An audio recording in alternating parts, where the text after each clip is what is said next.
me just a second. Ooh, there we go. Hi, everyone. Today has been interesting, let's say. I hope all of you are doing well. I need to turn that down in my headset because that is super loud.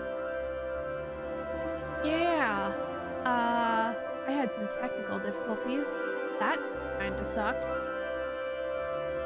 We're gonna pretend that it didn't happen, though. Yeah, I am feeling a little bit better. For some reason, after my, my vaccine, I was really feeling it, like, in the socket of my shoulder.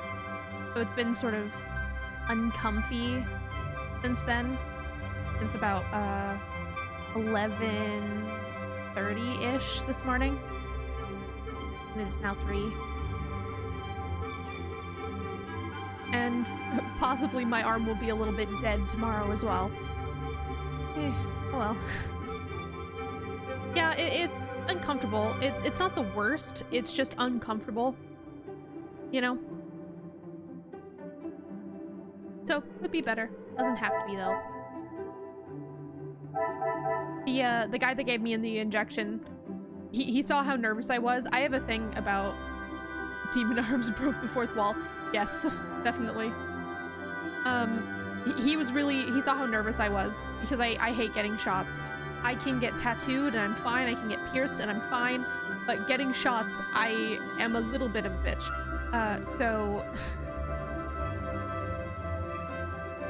I was sitting there and doing all of the things to keep myself calm, which is a lot of, like, hand movements, but also trying to recite the alphabet backwards. Out loud, obviously. And he kept being like, "Are you okay? Are you okay? Are you going to pass out? Are you okay?" And I'm like, "I'm not gonna pass out. I'm just stressed, that's all." Like, literally, I will not pass out. I have never passed out from getting from getting a shot of any sort. It's just that I get anxiety before it. So I'm going to be doing my things over here. Just ignore me. And then I believe I got the Pfizer. So then I had to stick around for about 20-ish minutes total to make sure that I didn't have either an allergic reaction or pass out, because apparently that is a common side effect of just passing the fuck out. For Pfizer specifically. You don't repeatedly ask if you're okay to someone who's obviously stressed. Yeah, I mean, like, it's his job. He needs to make sure that if I'm going to fall out of the chair, like, there's someone to catch me, or, like, I don't hit my head, you know, like. So I kind of understand it. My ex almost passed out when he watched me get my nose pierced. Never coped well with needles. See, that's the weird thing. Like, tattoos, piercings, I'm fine. I'll be stressed, but it's not like, it's not the same way. But for some reason, getting, like, vaccine injections or any sort of shots just immediately freaks me the fuck out, and I don't know why. I've never passed out or anything. Like, I've had a lot of my blood taken for different tests and things. I've never passed out. Even, like, watching them do it, I have not passed out. It's just that I have to get over that initial, like, thing, you know? And it wasn't necessarily, like, a painful jab either. I'm trying to remember what it was. There was one jab that I got years and years ago where it literally felt like they were just, like, pouring liquid fire into you, and it really hurt, and then basically your arm was dead for that day and the day after. I quite specifically hate anesthetic jabs. I do quite a bit of stressing about those. Quite specifically the feeling of anesthesia going in. I have a trouble coming off from anesthesia. Like, really bad. My anxiety, like, flies through the roof. Unfortunately, doctors don't like listening to me about that fact about myself. Aha. The thing that I hate is, like, if anyone has ever gotten a saline injection, you can taste it. I know that that's, like, a super weird thing to say, but when you get like an IV with saline in it, you can like smell it and taste it in your mouth. And I don't know why that is. And it's very uncomfortable because it's just straight like salty, chlorine-y kind of do not like it. I think the one that I was thinking about where it felt like fire was like the tuberculosis shot, maybe? Maybe? I think. I don't remember. There was one of them. Unfortunately, when I was getting all those shots, I got a whole bunch of them all at the same time, so I don't remember which one did what. I had a metal taste in my mouth after my IV jab. COVID jab. Oh. Huh. Interesting. I wonder why that is.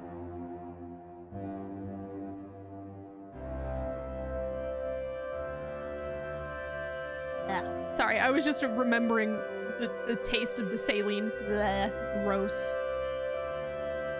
The fact that some people actually use saline as like a way to get over a hangover, why would you put yourself through that?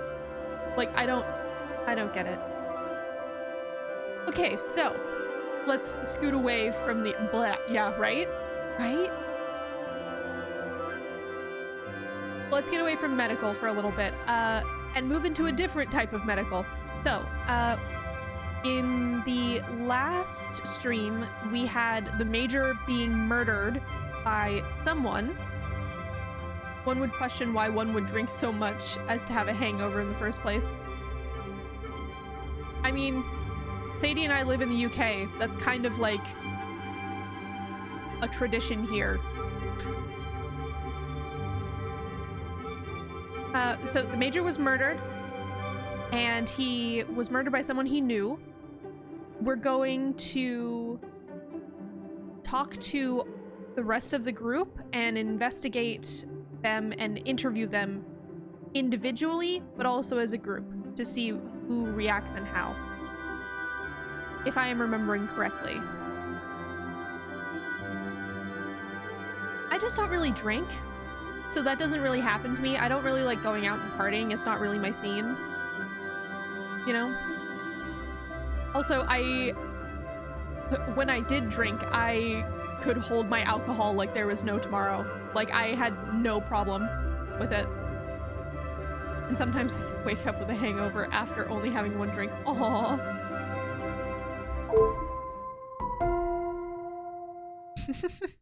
They do say that your tolerance goes down as you age.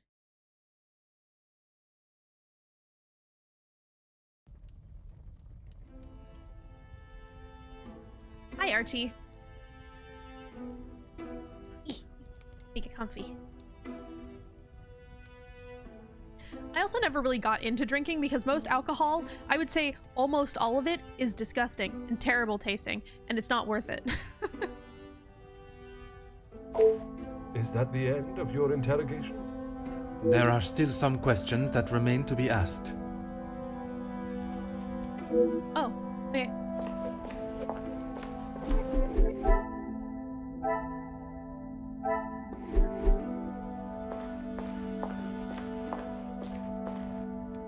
Okay, do we end with Jackie or do we end with Zach? Let's start with Zach because I like Jackie better. I'm afraid our conversation is of a more formal nature this time. So the Major was murdered? It appears so.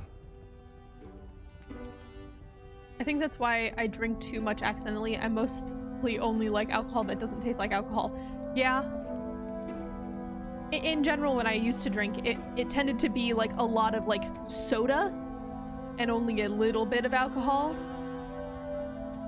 But then I would go through it like there was no tomorrow. So, you know. You can't think that I did it, though. I will be questioning everyone over the course of the evening, and your cooperation will certainly speed up that process. Besides speaking with me, tell me about your movements before dinner. I was here in the salon, minding my own business, enjoying my own company. So no one can confirm that you were here? Minding your business from whom? Comtesse, what's her name, and my brother. Apart from wanting to congratulate him for a great right hook, there was nothing I had to say to him. Comtesse de Vos? And they will both confirm you were here? If she had taken a moment to notice anything besides herself, she will tell you I was here the whole time. I think that is all for now. Merci for your time. Bonsoir, Monsieur Beckers. Merci for speaking with me. Monsieur Poirot, or should it be Detective Poirot now? Detective Poirot is perfect. Merci. I would like to begin with a few questions. Go right ahead, Detective Poirot. Can you tell me where you were prior to dinner? I took great pleasure in seeing the Major's ego as well as his face take a bruising. And then I made my way to the library. Where you spoke with Mademoiselle Conrad. And yourself? Yes. We were the only two that you spoke with. One of the servants brought me a drink and I was telling her about the benefits of joining a union. She didn't understand what it truly meant to be a part of something. Something bigger than just her. I was trying to explain to her how... Monsieur. Oh, yes, it was just the two of you and the servant. Which one? Strange that he does not seem to recall seeing Monsieur de Silva in the library. And you are sure there was no one else present? I'm not sure what you're getting at, Detective. You were there. Ayaki. Merci, Monsieur Beckers. It has been a most enlightening conversation. Monsieur de Silva, merci for obliging me. Hello. A detective comes to a party and a dead body shows up. Coincidental, don't you think? A man's death is not a matter to joke on, monsieur. Who said anything about a joke? I am saying what I see.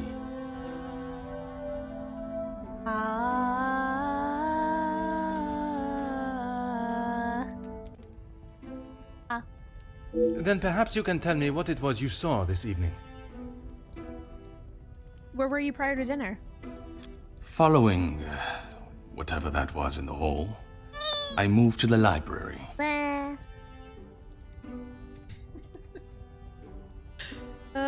I love the little animation. It's so bad. Is there anyone that can confirm that? Miss Conrad and Beckers were in there, arguing about something. The books held my interest far more than their conversation. You did not speak with them until dinner was served? I had no reason to get involved with their little spat. It was clear they didn't want me to hear, and that suited me just fine. Again, I think it's so funny that they keep being like, they didn't want people to hear, but they were screaming about it. Oh no. Oh, none of them are working. Let me see.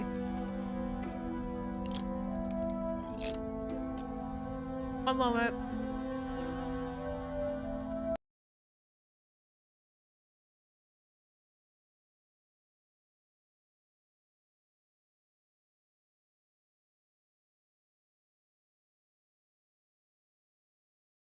Had to research vegan cheese yesterday. I needed one that would melt well on pizza.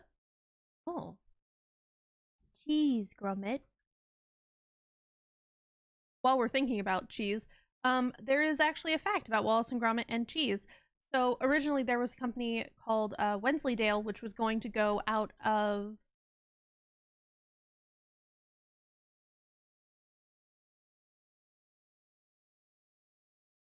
Oh, maybe this is it. Sorry, I just possibly figured something out.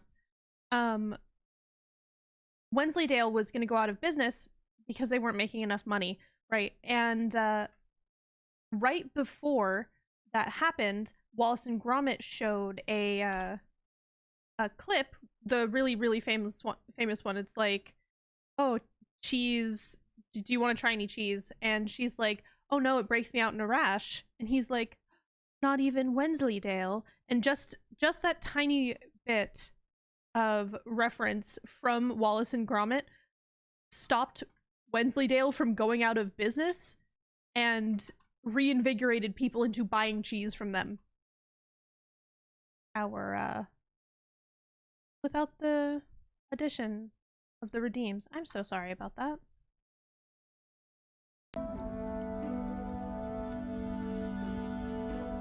Yeah, it probably does have to do with the reset of the stream keys.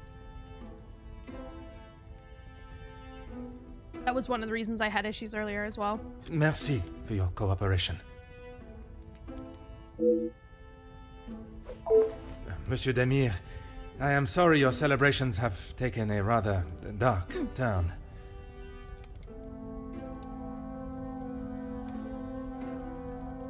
As am I, Detective.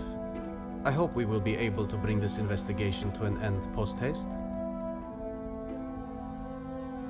Oh, could be, could be. With your cooperation, I will do my very best.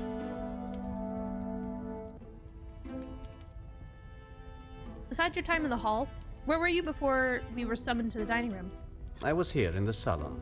I thought I would have a moment of peace to calm myself, but the Comtesse and my brother followed behind.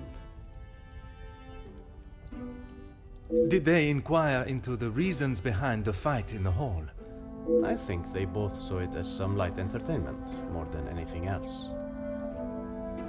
Yeah, I had a London fog the other day.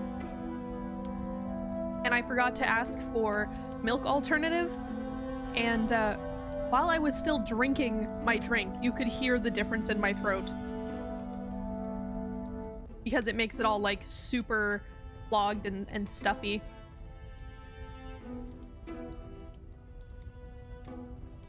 It was my fault. I forgot. The Comtesse does not strike me as one to enjoy violence. And not so much violence, but karma for the Major, perhaps. You did not hear how he spoke to my wife-to-be. She is still rather upset about the whole thing. If you would be so kind as to stay here, I may require your help further.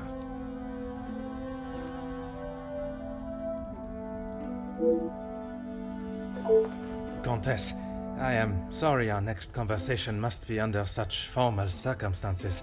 It is not the first time Felix has ruined a good party. Oh.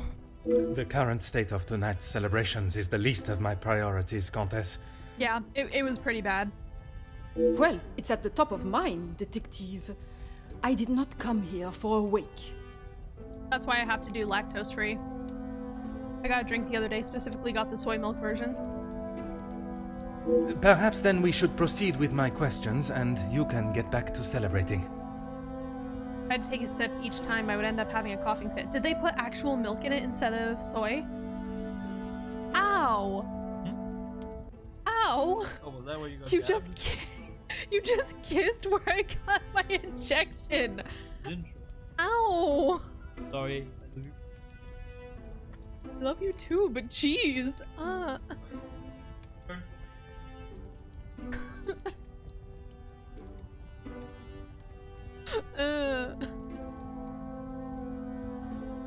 Turns out they didn't read and gave you normal milk. Oh, I'm sorry. That sucks. It would be my pleasure, chérie. We spoke earlier. Did you remain here in the salon after dinner was served? I did. Love so I much it thought by hurts. staying in one place, it would be easy for the staff to bring me my drinks. How wrong I was. And who else was present in here?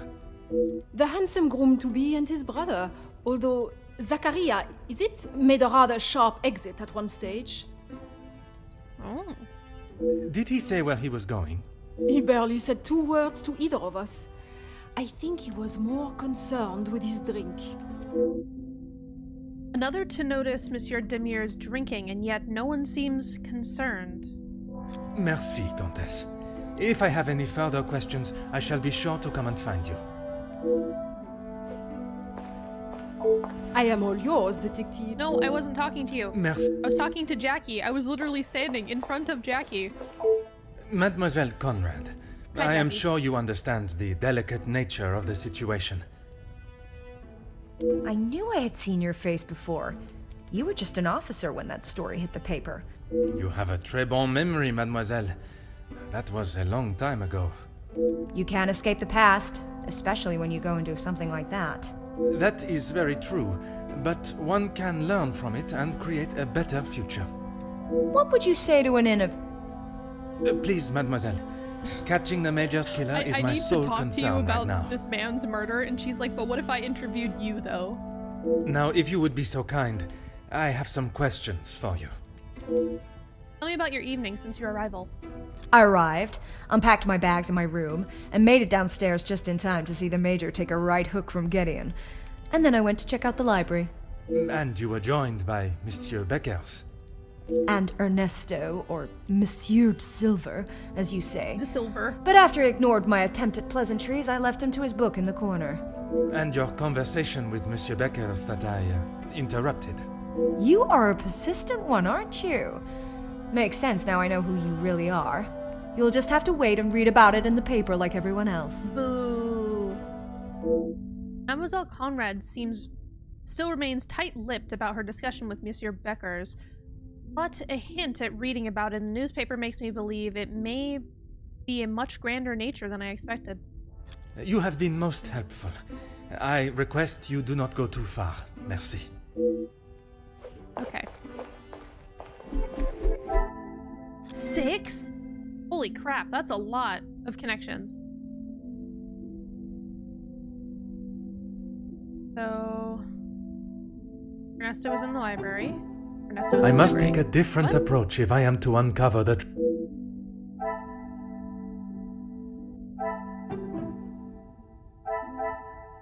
Magnifique. But it doesn't count Ernesto being in the library in 2 different... Okay. Jackie and Hugo confirm each other's appearance in the library.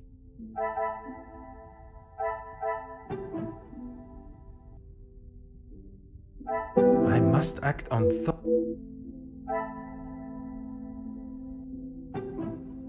Another success. I never... They confirm each other's appearance in the library. Zachariah went missing.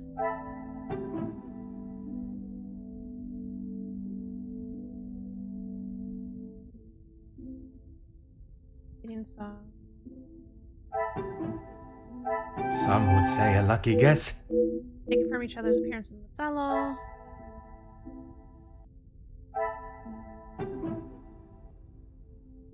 I cannot see the logic in this.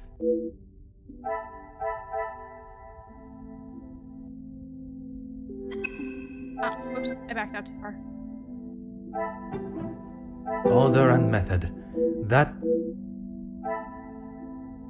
I don't think you ever responded to my Sherlock Holmes question.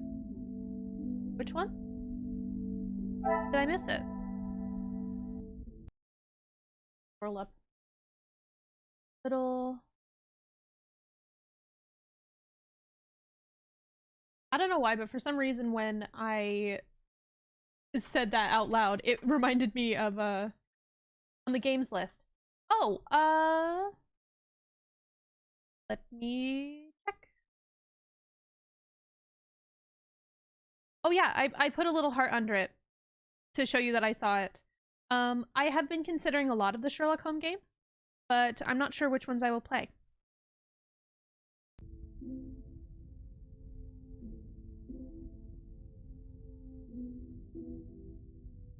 No worries, no worries.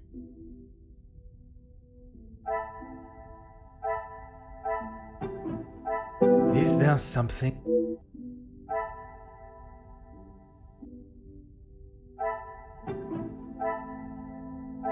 Things are beginning to become clearer. See, like, why does this connection make more sense? Why wouldn't Jackie and Ernesto confirm each other as allies, and Jackie and Hugo confirming each other's alibis be connected? Right? Like, that seems more like... Okay. Hugo failed to mention seeing Ernesto in the library.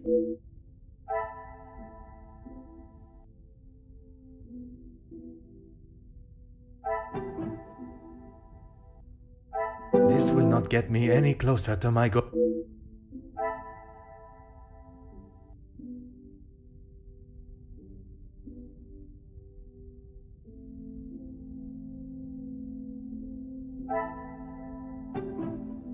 I should not be surprised, but... Margot and Gideon confirm each other's appearance in the salon.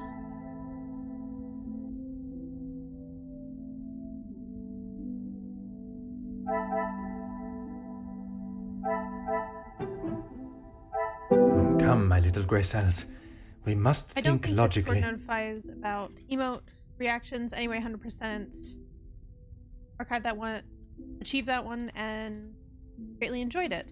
So if you hadn't played it, it'd be fun to see you try it. I haven't done any of the Sherlock Holmes games yet, but a long time ago, I saw a little tidbit of The Devil's Daughter, which I do actually own, and I believe is on my list as well. So I might highly consider that. You know that feeling where you're smiling with frustration, you're just like, this is fine. Yeah, see, this is what I was talking about last night. I know that most people were not there towards the end, where we were just sort of blabbing on for like 2 hours. But my problem with the game is that with the last Poirot game that we did, you were allowed to make the wrong connection if you wanted. Like, that was the ability. That you had that ability to make a wrong deduction, and you could go back on that deduction and change about all the different pieces along the way. You didn't have to do it a specific way. And now this one is just like, well, why am I even doing this? I'll just wait until it tells me which ones it's supposed to be, because a lot of them don't make sense to me most of the time. Is there some... What a revelation! Some of this isn't logical. No, not really. Margot claims Zachariah stepped out of the room. Gideon did not mention it. Was his missing time accounted for? Enough mistakes and it just goes here. Yeah.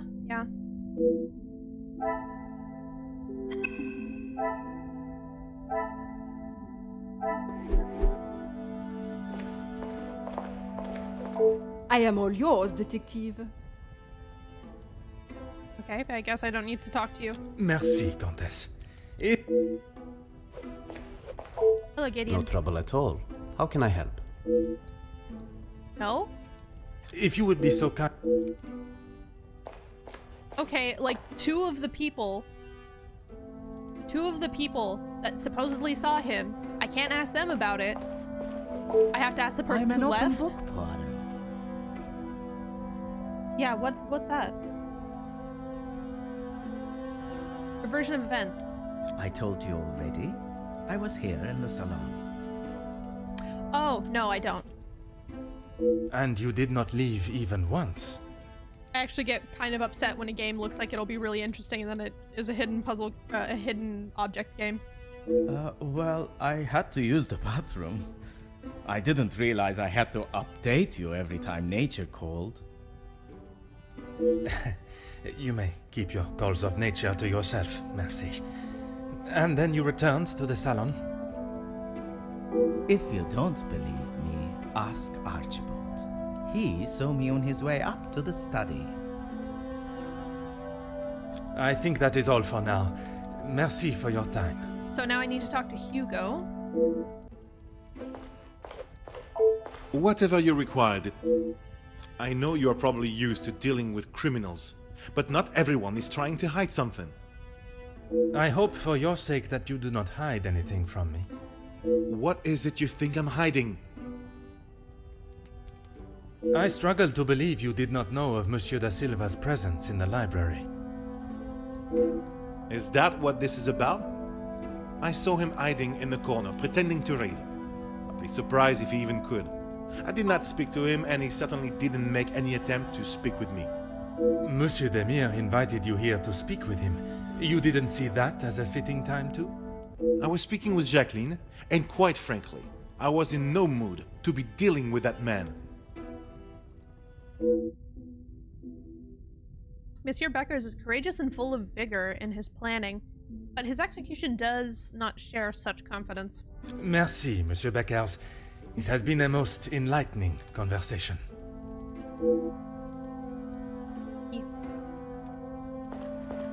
Okay, hi Archie.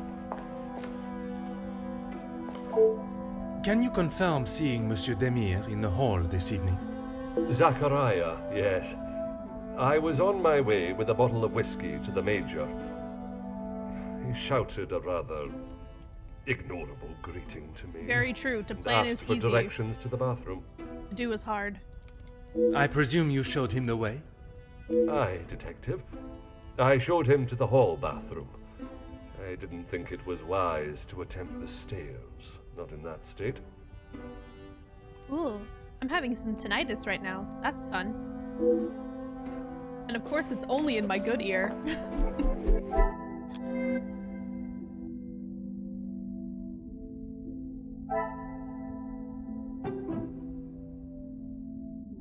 I must act on thought and fact. Right? The pieces of the puzzle are finally coming together. Archibald confirmed Zachariah's movements out of the salon, however brief. Magnifique. Absent time accounted for by Archie. Gideon, Zachariah, and Margot were all in the salon, at least for some time altogether. Surely someone else is to blame.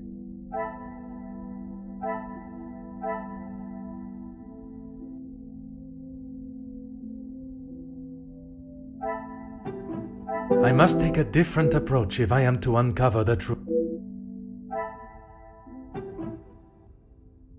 Order and method. That is the way to... Hmm?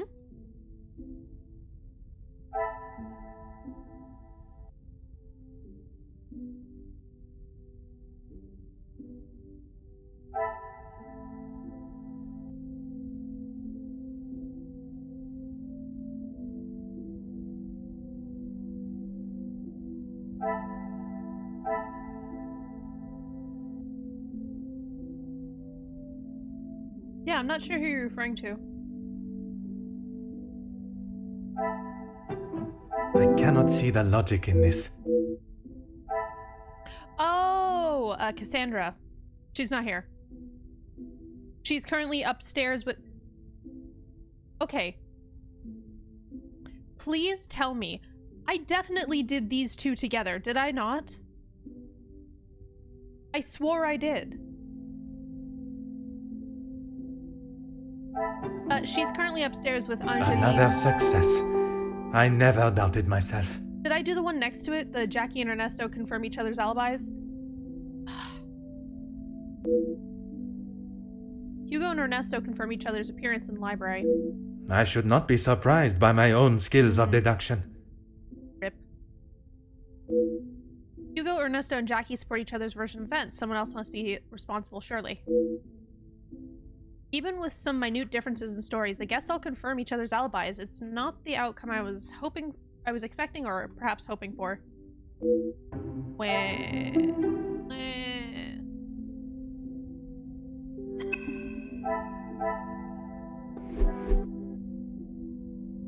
Come, my little gray cells, let us solve this mystery. Except for Cassandra, it's the old lady, I'm telling you. It's possible. That did not yield the result I desired. Perhaps a more direct approach, considering their potential motives, will reveal more.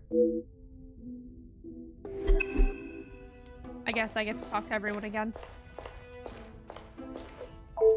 I'm an open book, Poirot. Did you speak with the Major this evening? Why would I? I've got nothing to say to him. Except maybe to keep his hands off what is ours. What is yours that he could want? Money, of course. Why do you think he has been suckling at the Van den Bosch teat for so long? He's bled them dry, and now they will all do the same to our money. Our? My father's, Gideon's, it's all the same. I get a sense you and Monsieur Gideon are not the closest. When you have not been on level playing fields for years, it's hard to have a fair game. I am afraid I do not quite understand. Hi, Annie. If we're playing golf, he has a full set of clubs and a caddy in the form of my father, and I have the old split putter. Make sense now? Perfectly. There's certainly some hostility towards his brother. This runs much deeper than brotherly rivalry. I think that is all for now. Merci for your time. Whatever you require, detective. How do you know the victim? I know that I don't think, or didn't think, a great deal of him. I'm just sorry I didn't get the chance to tell him what I thought. Wow. He's dead and I didn't get to tell him I hated his guts. The man has recently been murdered. Someone must stand up to men like him, with their crooked dealings and lack of, well, any compassion at all. Another rousing speech, monsieur. It's the truth. If you knew what I know, maybe he wouldn't be dead, but behind bars instead. Oh god.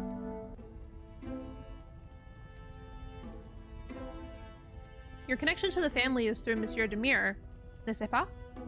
Yes, Gideon invited me.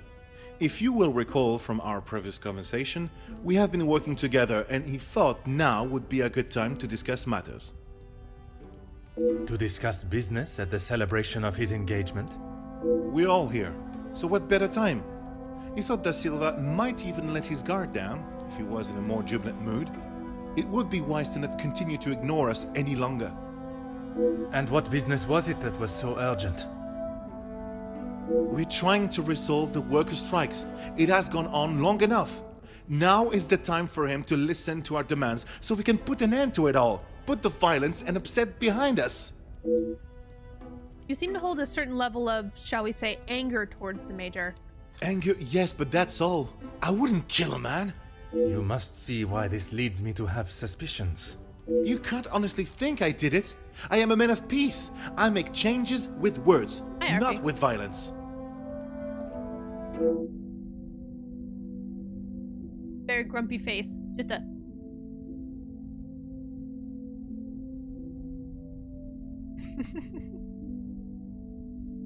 So are the plans for a negotiation with Monsieur de Silva? I am fighting for the basic rights of our workers, nothing more. If he can't see that, he is a lesser man than I already thought. And where does Monsieur Gédéon fit into the negotiations? And his brother? Did you hear that?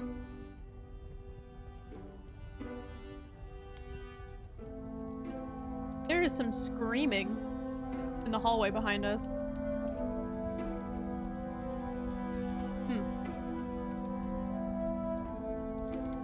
His brother? I didn't even know he had a Yeah. brother until I arrived here. Gideon certainly hasn't talked much about him. I get the sense there's not much love lost between them. When was the last time you saw the Major? Last I saw, he was outside having a cigar. Oui, I spoke with him myself, but that was some time The ago. walls do scream this time of year. It's true. He does love a cigar. You'd have to stand out in those conditions. I could barely see him through the snow. Thank you, Arfi, for gifting the sub to Annie. Very kind of you. Very sweet. Thank you so much. Let's keep the murder mystery to the game. No, this is becoming an ARG. Merci, Monsieur Beckers. It has been a most enlightening conversation. More questions? Can you tell me more about your relationship with the deceased? Felix, I didn't know him that well. We spoke a handful of times. I met him through Cassandra. I thought him to be rather pompous. Very true. Very true. But you remained polite, as any gentleman would. Of course. The negative opinion of the Major is rather ubiquitous. I am yet to meet someone with a particularly positive view of him. Can you do more than one? More than one... Oh, months at a time? Oh yeah, I just realized it says 3 months. Huh? Huh. I didn't know that was a feature. Or a possibility. Huh. Well then, extra thank you. Dab dab dab. Get a discount. Oh! Yeah, no, I didn't know. Thank you again, Arfi. Very kind. Very sweet. Why don't you tell me more about your relationship with Madame Van de Bosch? What is there to say? She's a remarkable woman, and I admire her. Even after Edwin's death, she held herself with such poise. My hands aren't plugged in. Okay, I feel like I need to. Give me just a moment.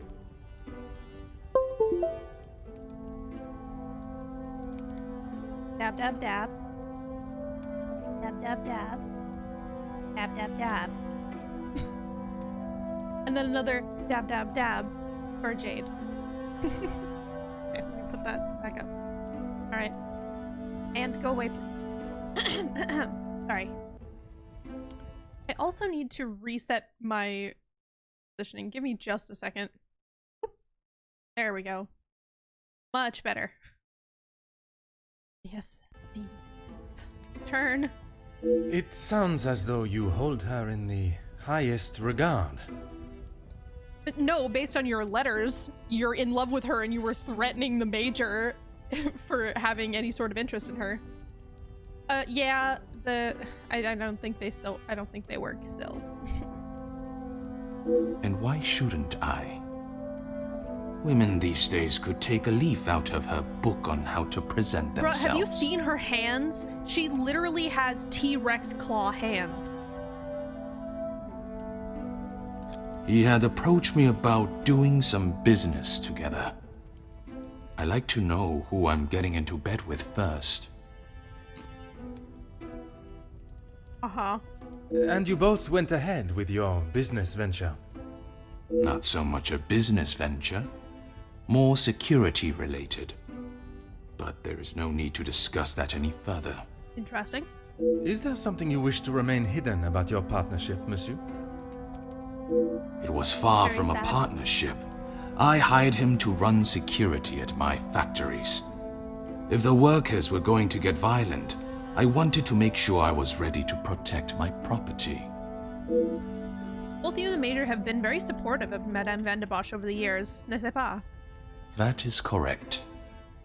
And the reason for your support was always of a purely platonic nature. If you're trying to insinuate that I was expecting something in return, you can remove your head from the gutter. I meant no offense. I'm only trying to I mean, based understand on the your dynamic letters. of your relationship. I may need to approach this in a different manner. Perhaps I should speak with the Comtesse on this. Merci for your cooperation. Hey, Gideon. No trouble at all. How can I help? With the joining of your two families and the Major being around so much, I assume you knew him well. I knew of him more than actually knowing him myself. In the past, he made his feelings towards my... And that was not in a positive way. I certainly wouldn't call trying to get Angeline to postpone the engagement positive. I spoke with your brother earlier. He was certainly enjoying himself. What do you mean? I do not mean to pry, only I imagine the whole room was aware of his celebrating with a bottle. You must be mistaken. Neither my brother nor I drink. Sir? The fuck you say? I do not know how he could not have noticed the state his brother was in. Perhaps one does not see what one does not want to believe. How is your relationship with your brother? We aren't the closest. But what brothers are? I would argue that many are. We've lived very different lives. Our priorities are different. He does not see things the way I do. There isn't much more to say. There is clearly more to uncover here. I shall return to the matter when I have the fuel that is required to get the answers. I'd like to ask you about your work with the Union. I have lent my voice to some discussions. I have tried to facilitate meetings. Just positive support. Does that positive support include sending letters to those on the opposing side? Detective Poirot, I'm not sure what you think I have done. Monsieur, a letter has been found threatening the Major of what might happen if he does not act promptly, and now he has wound up dead. You think my sending him a letter, warning him not to get involved, means I murdered him? At this time, it is certainly reason for me to be suspicious. I have been funding the strikes, Detective. These men deserve fair treatment, and a wage that fits the hard work they undertake every single day. The Major didn't see that. All he cared about was the money for his services.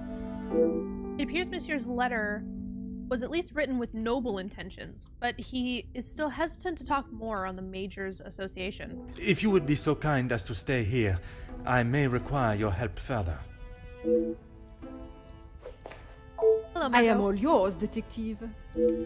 Did you ever speak to the Major about how he treated Madame Van de Bosch? Why would I actively choose to speak to that wretched man? You were quite adamant of your protection of Madame. If he was as awful as you portrayed him to be, there must have been some words spoken, or perhaps written? He was quite aware of how I felt towards him, and the lengths he has gone to remain close to the family. That is all that needs to be said. I must admit, I would not want to be on the receiving end of your tongue's wrath, Countess. Wise thinking, detective. I'm sure you've noticed Madame Van de Bosch's absence. I imagine she will have shed a tear for him, but she should not waste any more. You don't think she would? Or you don't want her to?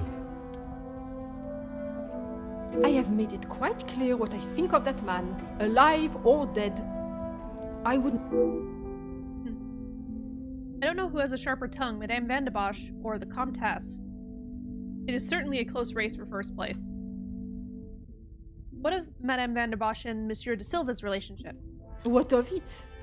Do you believe there was something more to their friendship? As I have said, detective, I am not one to gossip. I would not even consider your name and that word in the same sentence. Because it is not gossip when it's the truth. I'm not sure that is exactly correct, but the Comtesse has made a bold attempt to justify her waggling tongue. Why else do you think he would stay around for so long? Yes, he was a friend and partner to the Viscount, but it is plain to see it is Cassandra's partnership he longs for. You've explained that the Major was trying to remain close to the family, but not why. He was a disgusting leech that was driven only by money and power, like most men. I can assure you not all men are concerned with such egotistical wealth. Comtesse is like, men have nothing but the audacity. That may be, but they are few and far between. It is not the Oh, first damn it. time I have been described in such a way. Embrace the compliment, detective.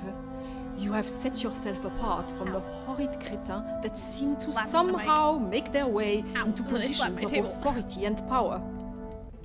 And that is what the Major was doing? Using Madame Van den Bosch as his ladder to the top? You are finally seeing the man he was. A weak and self-indulgent social climber. Gross. So I went to scratch my right next to my eye, right? And then while pulling my hand up, I smacked my my mic stand. And then when I was putting my hand down, I went to go put my hand under the table, but instead I punched the table. So yeah, the tongue may be sharp, but at least she recognizes a real boy. Oh god, hand. Boy. The Comtesse has certainly opened my eyes to the Major's true ambitions with the Van de Bosch family. Wonder if Madame herself is aware of his greed and hunger for social recognition. The gross was to all XR. Ah, yes, I see. Merci, Countess. If I have any further questions, I shall be sure to come and find you.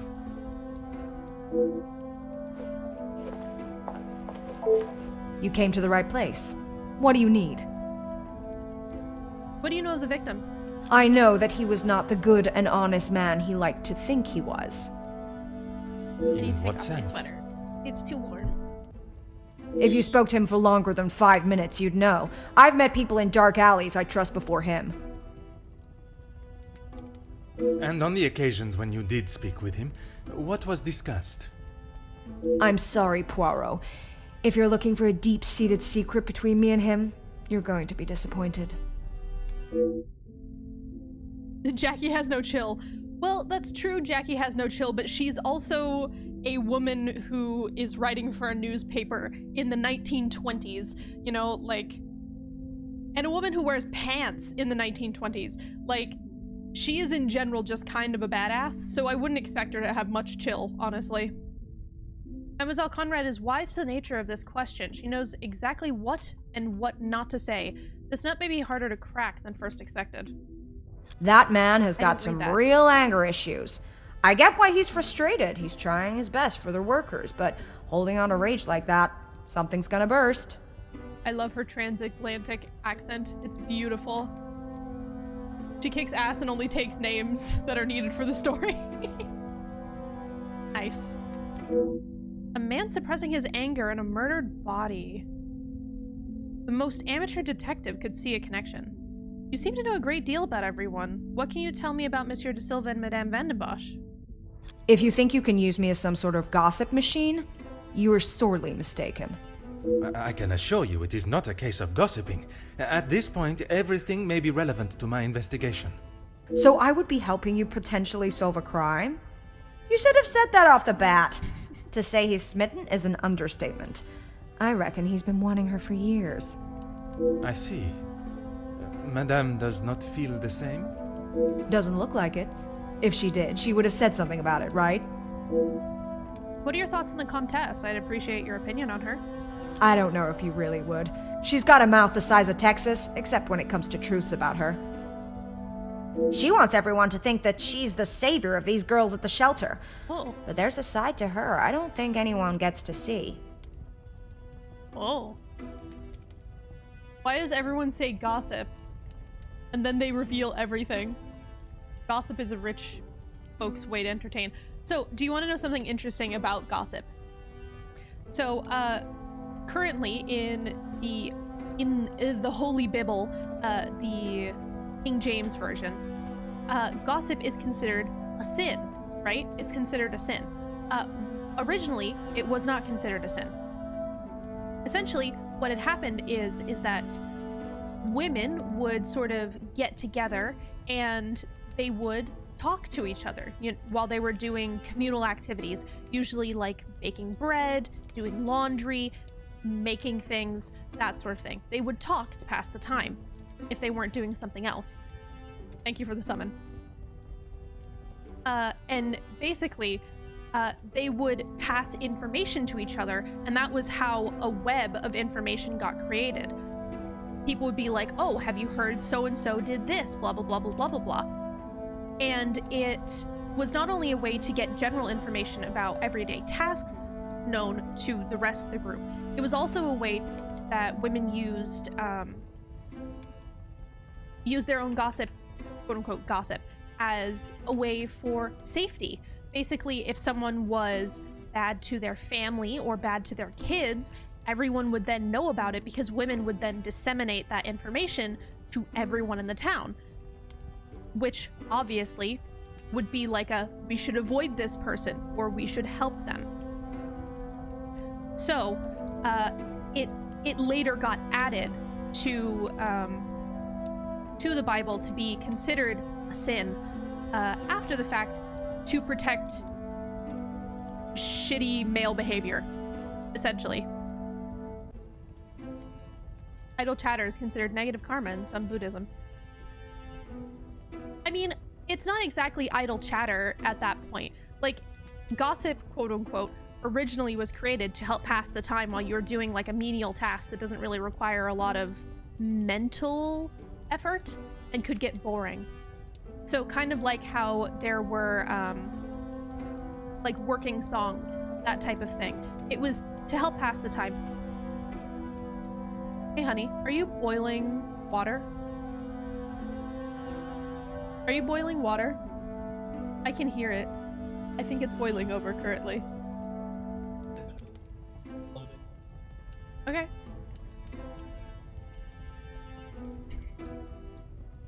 He said he just started it, so he's not gonna do anything yet. Oh, but he get up.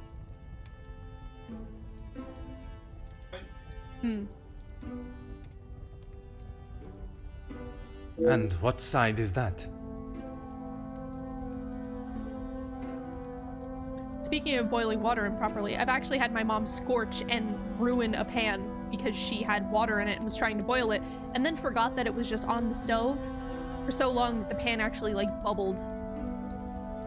One that she is keeping tucked away under her very expensive dress.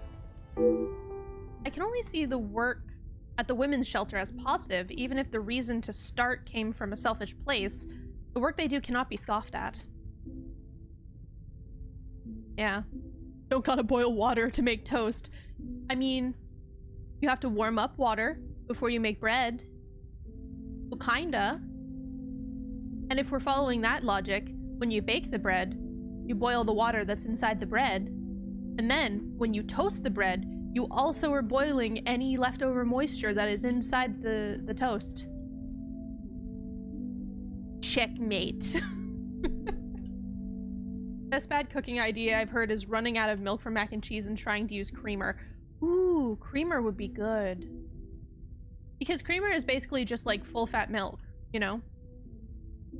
Unless you're using like dairy-free creamer. You have been most helpful. I request you do not go too far. Merci. Well, yeah, but if you're just using creamer, like straight creamer, it's usually not super sweet. And milk itself is sweet. Like, it has lactose in it. OSE at the end of a word means that it's a sugar. Lactose. Like fructose. Fructose.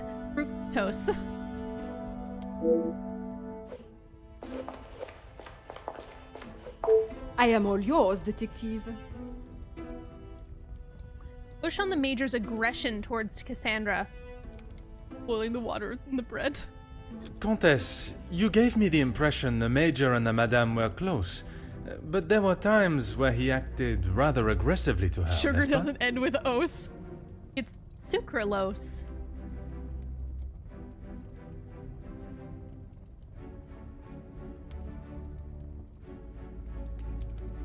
I am sorry, detective, but I did not mean to give you such an impression.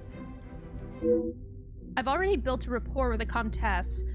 Some may even say in a flirtatious manner. Perhaps if I continue to charm her, she will reveal the information I require. Flattering. It is obviously I who am mistaken. A fine woman of your stature would not purposefully lead a young man astray. Humble. If I have been mistaken, would you be so kind as to correct me in my train of thought? Hi, Giga. Ever the charmer, detective. Bonk. I would talk more on it, but I'm afraid Cassandra would think I am talking about her behind her back. Hope you're doing alright, Giga. The Comtesse has something more to say, but she still holds back. Something tells me it's more to do with receiving attention. Perhaps I can use that to my advantage. Cautionary. How would Madame Vandenbosch feel if she heard the contents of our conversation from me? Okay, I read that word. Coercive. You obviously care a great deal about Madame Vandenbosch. Assisting me will help clear her of any wrongdoing. This is what you want for her, isn't it? It is not often I am swayed so easily. I applaud you on your willingness and persistence. Clearly Giga means that they want orange juice that is just pulp. It is just orange juice pulp. From day one, I was wary of his intentions. And it was not long before he showed his true colors. Your true colors. If it is a tear she sheds, it should be one of joy that he is out of her life. I understand your feelings towards the Major, but perhaps there was... He was a bully. He took his shortcomings out on her, and she sat there and accepted it. I never thought I would see the day. Perhaps now she will be able to see the man he truly was. Karma will always catch up to you. Merci, Countess.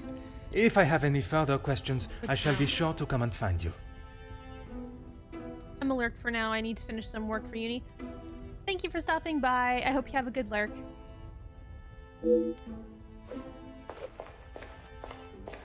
I don't think anyone else has any more info. Oh, you do have some more info for me. I'm an open book, Poirot. Comtesse. I believe it's just like a status name. Sort of like Countess. let me check.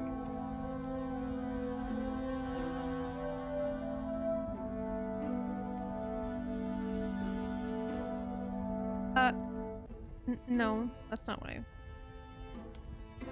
Oh, so Comtesse is Countess in French. So yes.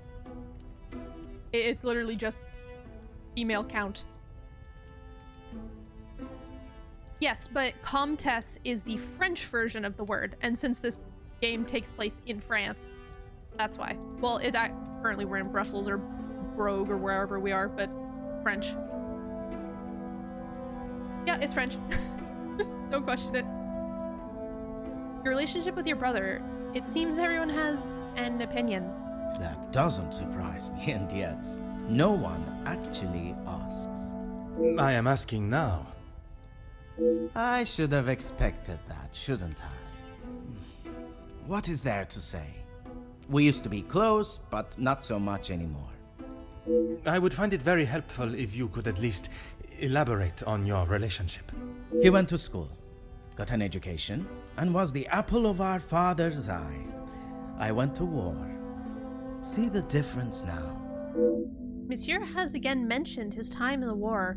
While I do not mean to belittle his efforts for his country, it seems as though he has not been able to leave that life behind on the battlefield. What do you know of your brother's work with the Union? If you want to know about Gideon's part in the Union, why don't you ask him? So, you are aware of his support for them?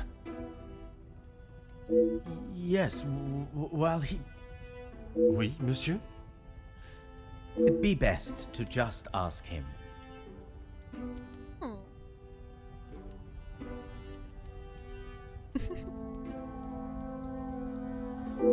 Monsieur either does not know much of what his brother does, or he's protecting him rather coyly. Coyly. I think that is all for now.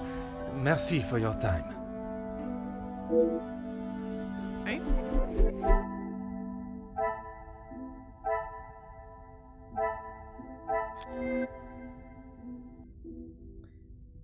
Okay, Gideon and Zacharias quarrel. Ernesto is fond of Cassandra.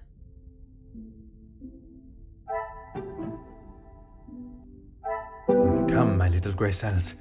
We must think logically.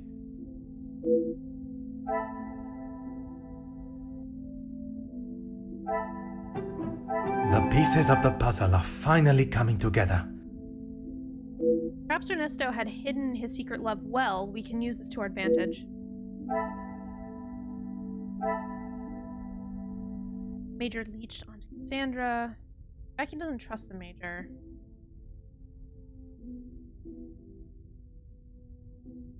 Who has dirt on the Major? Some would say a lucky guess. Hugo claims to have calmed down since his argument with the Major, but Jackie disputed this.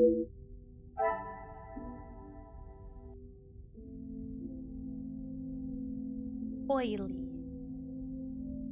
Major didn't approve of the marriage. Sends Gideon. I must take a different approach if I am to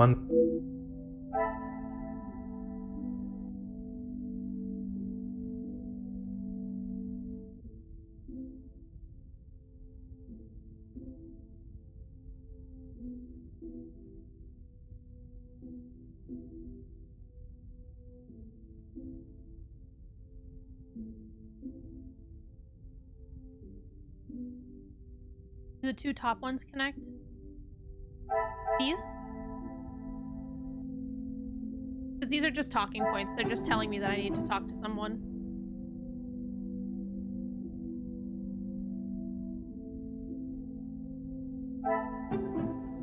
I must act on thought and fact, not on impulse. I've been given a piece of fish.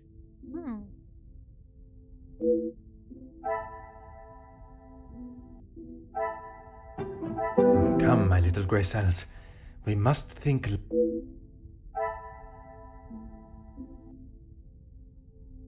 I hate it when they're actually from the same thing. But, What a revelation! He claims not to be close to his brother, but still seeks to withhold information about him.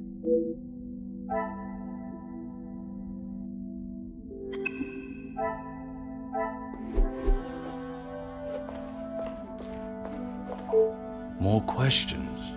I suppose so. Apologies for the insistent. Oh, it is insistent.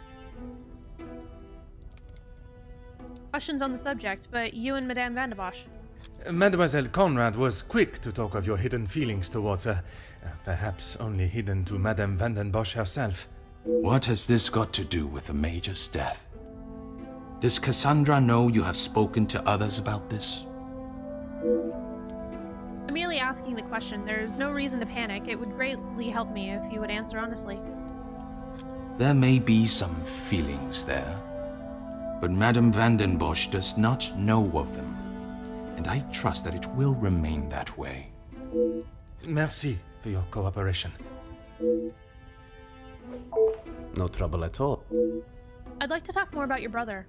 I believe there are more important matters at hand than talking about my brother and I's relationship, or lack thereof. The murderer is in his house, and by holding back information that may help my investigation, you only make me suspicious of your involvement. Monsieur Demir, if you continue to withhold information, I can only assume you are hiding something, and must treat you as a prime suspect in the I have nothing to hide. Damn it. You clicked If you must know, we have not been on the best terms for years now. As I said, we are different people. He does not see the importance of planning for the future, and as much as my parents tried, we could not make him see that. I suppose that is why he sees me as their favorite. He still believes that now? I assume so. We barely talk anymore. I was hoping we would be able to sit down and talk and leave the past behind. But this evening has not panned out that way. If you would be so kind as to stay...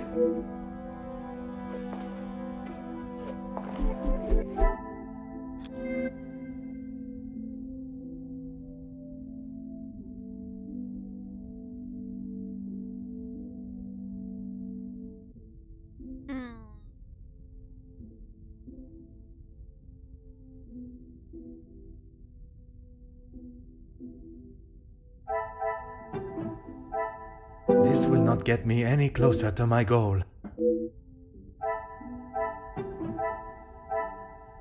I cannot see the logic in this.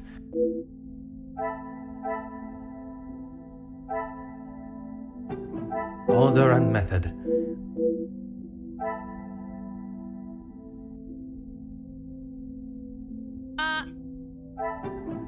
Things are beginning to become clearer. Ernesto denies Cassandra is more than a friend. Another success. Wait, I never doubted myself. Ernesto... Wait. That title said Ernesto denies Cassandra is more than a friend. What? This was about Gideon and Zachariah. I'm so confused. Hello? The brothers are suspicious individually, but I cannot see them working together. I had my own opinion of the Major, one that is wiser kept to myself, but I did not expect so many like-minded thinkers. I should think further on what I have heard in my quarters.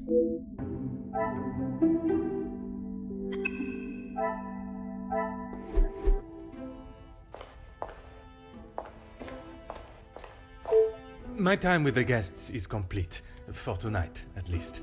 Do you know who killed Major Hagen? I am afraid it is not as simple as that. There are many steps that lead to the truth. I must think on everything I have heard this evening and dissect the truths from the lies. Merci for your assistance this evening. Au revoir. Au revoir. I came here expecting to solve a case of blackmail to relieve a family of a burden that's weighed upon them and overshadowed a joyous celebration. And now someone's dead. I've never been to an engagement celebration where a death has taken center stage before. Although the guest alibis confirm each other's, I still cannot rule out the possibility of one of them being involved in the Major's death. The relationships between some of the guests and the Major were more than rocky, despite dislike towards him was plentiful, but enough to drive someone to murder. You know, they could just toss the Major's corpse out the window to keep it fresh. Oh my god. Well, I mean, they found him in a room where the window was open, so he was already staying rather chilly. Also, I don't know why we haven't interviewed any of the staff. Wouldn't the staff also be in question because they could technically be anywhere at any time because most people would ignore staff? This is now the perfect opportunity to think about everything I've heard today. For the family? Yeah, exactly. I have all the information I need. I must now compile it together to find the most probable culprit. Ow, ow, my belt stabbing me. One time. Okay, so Hugo has dirt on the Major. Hugo, Ernesto, and Jackie confirm each other's alibis. Gideon, Zachariah, and Margot's alibis confirm each other. Threat to the Major. Are you saying someone like Elizabeth would want to harm the Major? No way, Jose. I mean, could be Archie. Could be, it could be Elizabeth because she was treated terribly by the Major, so...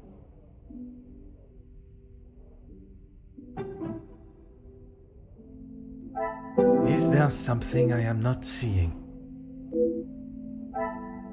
So, Jackie wants information from Hugo, and Hugo has dirt on the Major. I should not be surprised by my own skills of deduction. When I was first overheard their conversation, it seemed Hugo was trying to get Jackie to listen. Jackie is pushing for dirt on the Major. Jackie claims Margot is hiding something. Gave advice to the Major. Longtime friends. Magnifique. The letter she sent protecting Cassandra was threatening indeed, and Jackie seems unable to determine her secret. Motive, Margot protection? Come, my little grey cells. We must... Oh. Gideon hesitant to mention past with the Major because he wrote the letter. What a revelation! Who was the one that invited us here? It was the bride. It was Angeline.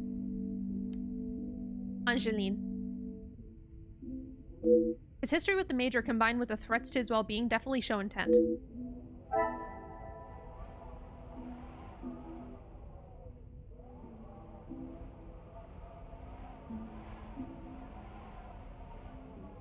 Threat to the Major. Ernesto cares about Cassandra. Ernesto fronting money for the house. Major is involved in the worker strikes. Brother's unlikely to cooperate. Zachariah's conflicting attitude. If Angie isn't involved, I'm greatly disappointed. Names are hard. Yeah, it's true. Pushing for dirt on the Major. Hugo was invited by Gideon. Hugo lied about his temper. Is there something I am not seeing? Expressed disdain for Margot.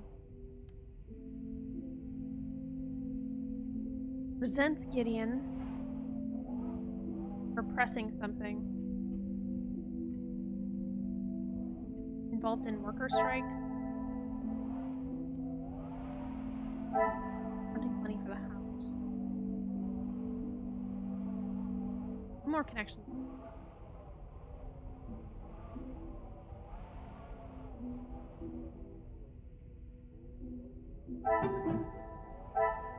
I must take a different approach.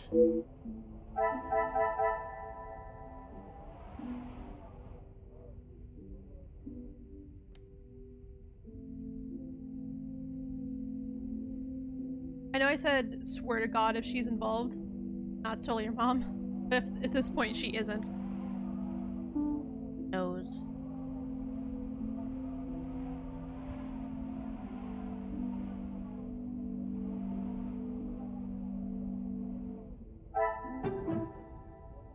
I must act on thought and...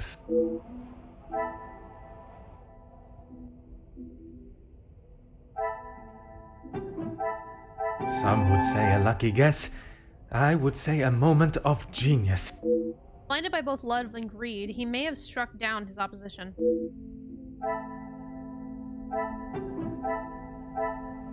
Things are beginning to become clearer. All the guests have at least one other guest to confirm their alibi.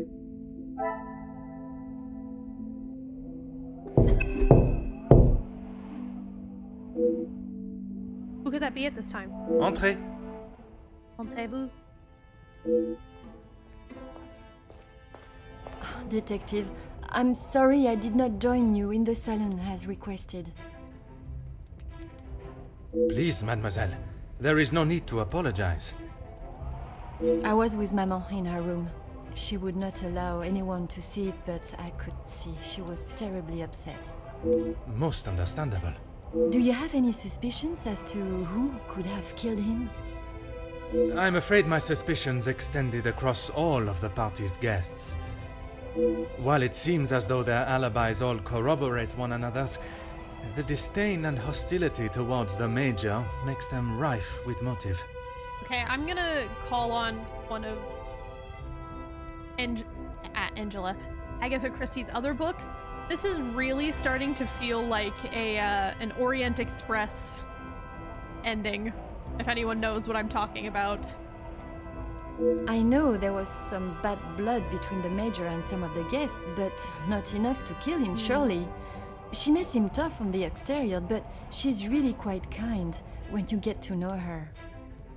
The Countess? She is a formidable force I would not want to come up against. Don't be silly, Detective. She wouldn't hurt a soul. Jacqueline, I mean. Mademoiselle Conrad. She was, in fact, the least suspicious until now. I assume that's who you were talking about, Detective, after what happened between them. That is a story I have yet to hear. She must have told you about the piece she was writing on us, about Gideon's work and our marriage. Oh. It feels like there are many moving parts and hands involved. A little bit, yep. Somehow, that was the only thing she did not mention. I, who of course knows, would think it would be beneficial to explain to all those poor fools who do not. Well, I don't want to spoil it for anyone if anyone who likes mysteries and trying to figure out things, and Poirot specifically,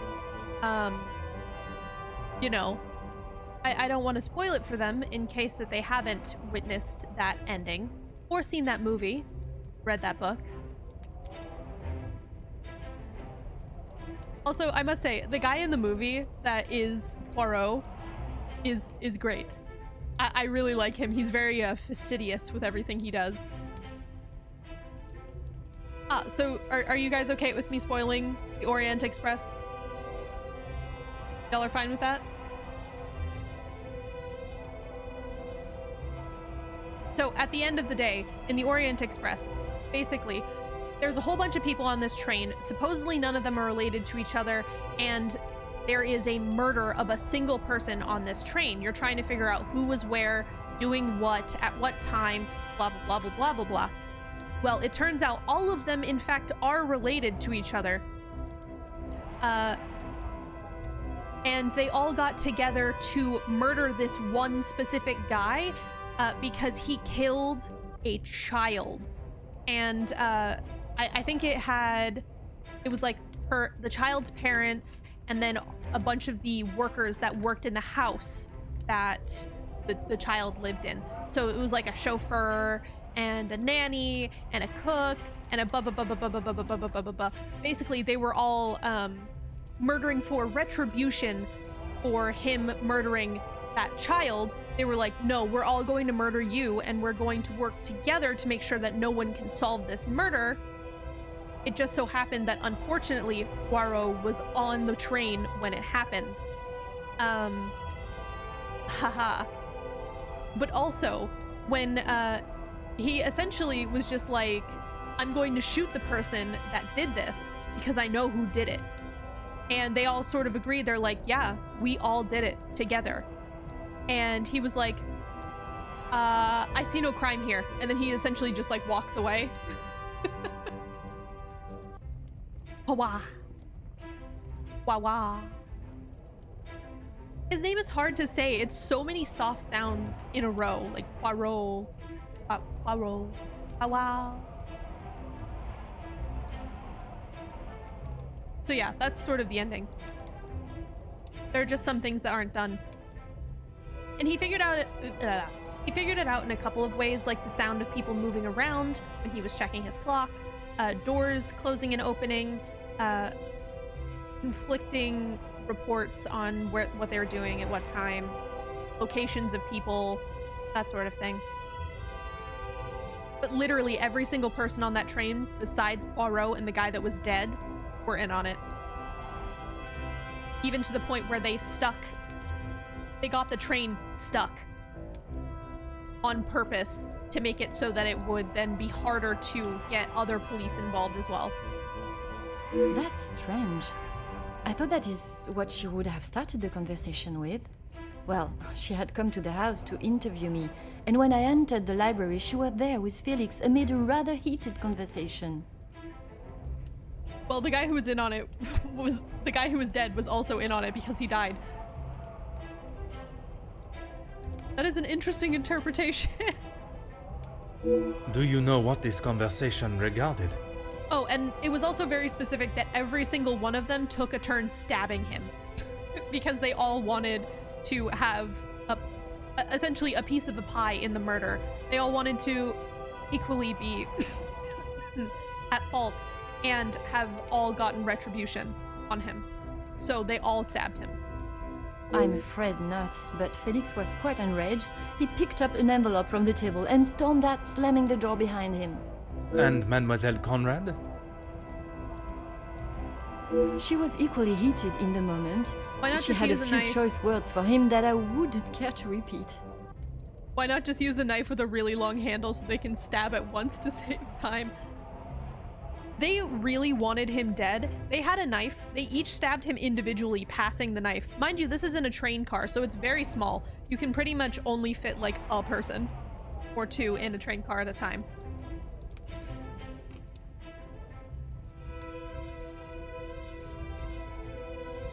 Like gang initiation. Oh god.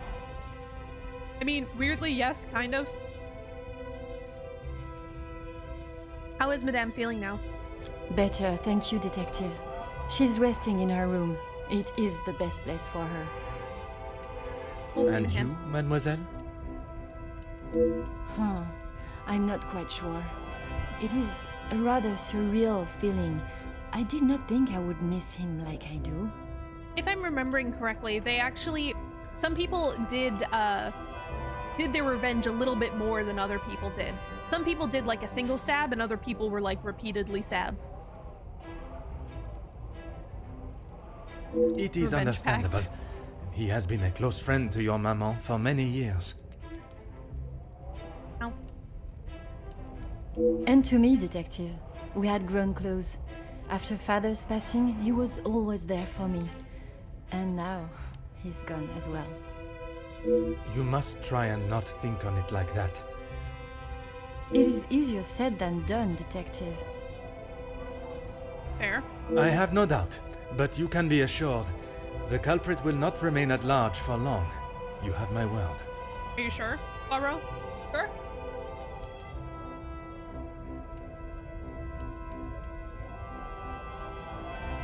If you were in my position, mademoiselle, who would be at the top of your suspect list? I'm sorry, but I just can't imagine any of them committing such a heinous crime. It I mean, can there are several often people be that you don't hard want it to be, look so- past one's personal feelings for someone and see their flaws. Yep.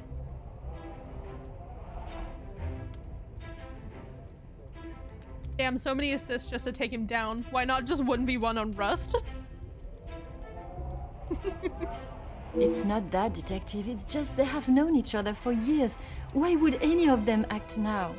I was under the impression the Major had merely a business relationship with some of the guests. That's true.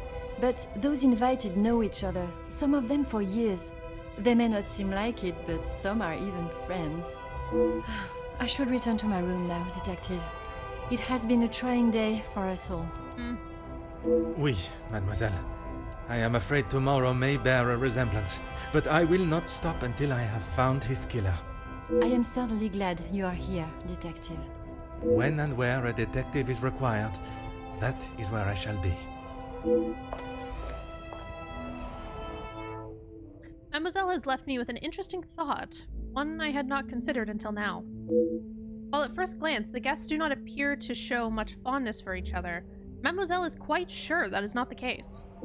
Perhaps I must consider looking at the guests together and not individually.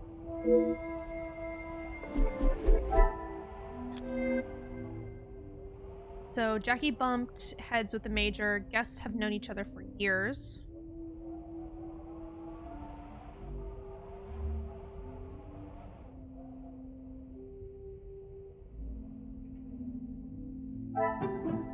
This will not get me any closer to my...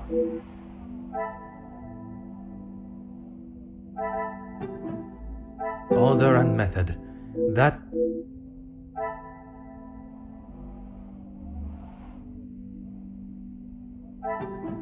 The pieces of the puzzle. I doubted Jackie's involvement with the murder, but now I'm dubious of her innocence. Another success. I never doubted myself. At some stage, someone would have cried and said, "Stop, he's already dead." I swear to God, if someone else dies, don't Danganronpa me. We're not in third act Danganronpa right now, okay? I now have all the motives from the guests. Who was under suspicion?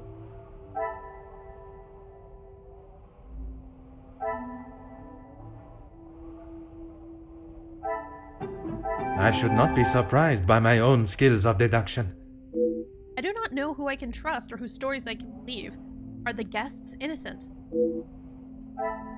All guests are suspicious. And guests have known each other for a long time. Some would say a lucky guess. I would say a moment of genius. I now doubt how trustworthy their stories may be. They may be covering for each other. Is this game this one case? It kind of seems like it. I guess it was two, yeah. There's no physical way one of the guests could have killed the Major and returned to the party unless that is where I'm mistaken. It is not one guilty party I should be looking for, it is rather multiple.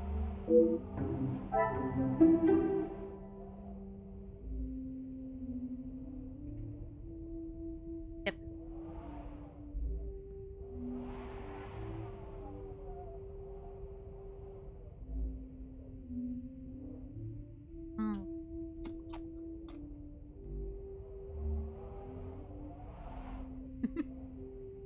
Actually, since I am out of dip for my chips, and I am also out of soda, I will take a very quick break. I will be right back. See you in a moment.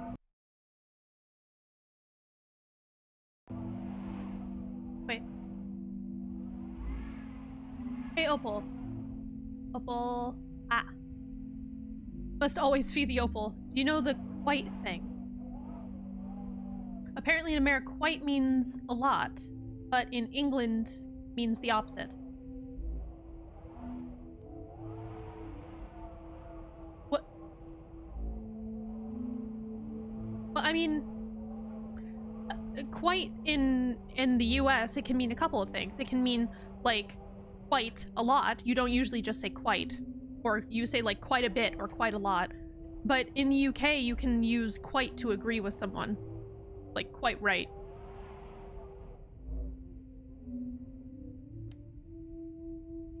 Only have 4K chips, so not even halfway for chip feeding. So, like, quite attractive only means very attractive and not really attractive in the other. Huh. Now that's starting to sound weird.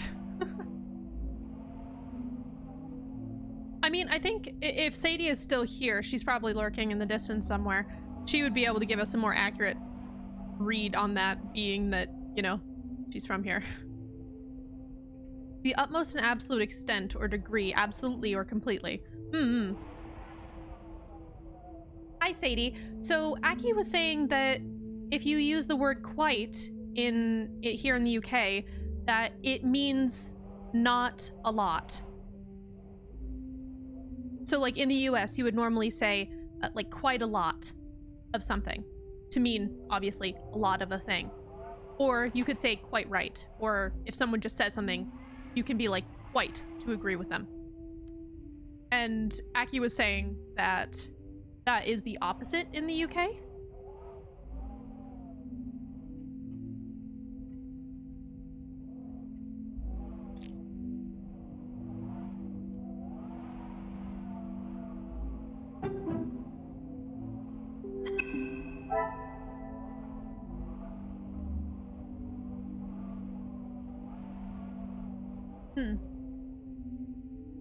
I'm not sure if I've heard it used. Not sure if I've heard it used to mean a little.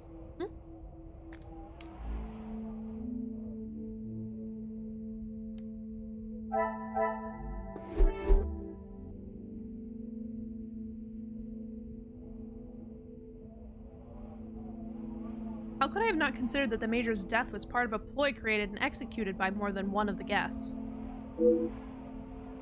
Greg and I are now debating.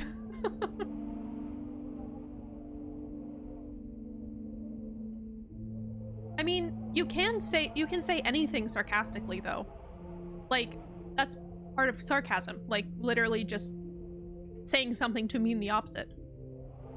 And, like, quite right. You know, like...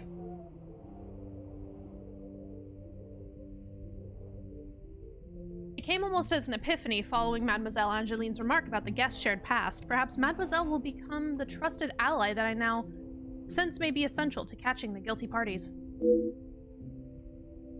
Tonight's questioning was only the beginning.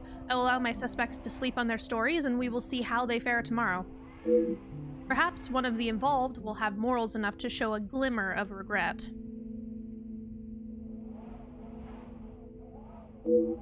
Considering they may be working together, I cannot be sure who has told the truth and who has attempted to sell me down the fleuve.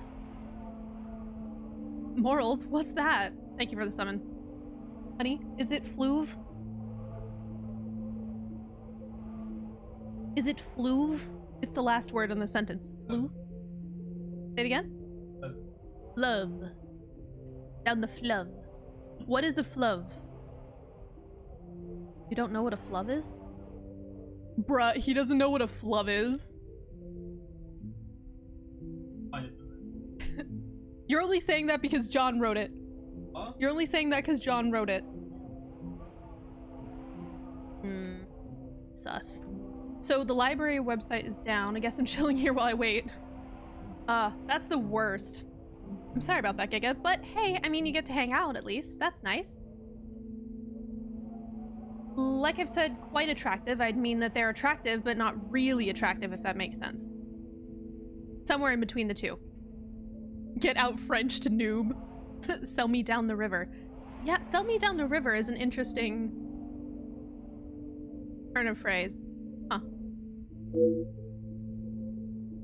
Perhaps I should sleep on the matter. A good night's sleep will surely bring a new dawn of thinking, and what a better setting to do so than in a peaceful falling blanket of snow that surrounds us all.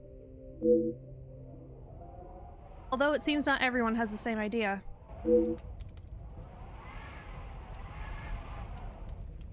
Well, I'ma just say that that could be any of the men, or it could be Jacqueline. The snow about to turn red. Sell me down the river, but first help me sell my soul. Chapter 5.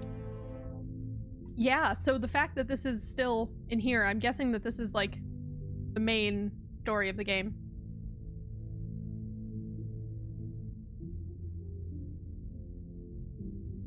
Why did that just remind me of a song? Buy me kangaroo down, sport? Buy me kangaroo down, sport. That is a song, isn't it? I swear that's a song. As long as the snow doesn't turn yellow. What if it's like the Abominable Snowman in Monsters, Inc. and he turns around and he's like, they're lemon flavor! With his snow cones. It's a song. Definitely a song. Ooh! Aussie song. Aussie song from childhood. Not him, he's bad. Why? What's wrong with the Abominable Snowman? You don't like him? What's wrong with the... what the snowman do? What the snowman doing? Oh my god, my arms are broken today. I am sorry. Thank you for the summon. A restless sleep combined with the image of the eerie figure in the snow has only convoluted what my little gray cells must consider. Rolf Harris? Oh, is that the guy that voices him? I have no idea.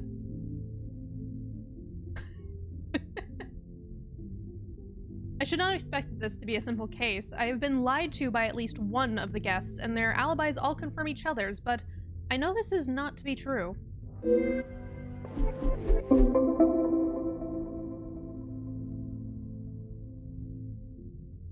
Oh, for Timey Kangaroo Down. Oh, I thought you were talking about the snowman. I was like, what did the abominable snowman do? He seems like a cool dude. He's in like every Pixar movie. Or he was. I don't know if he's still alive. I'm not sure. I have something stuck.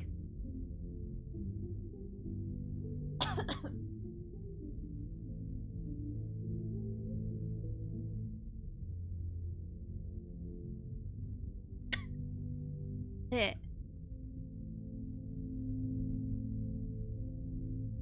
Oh, I see.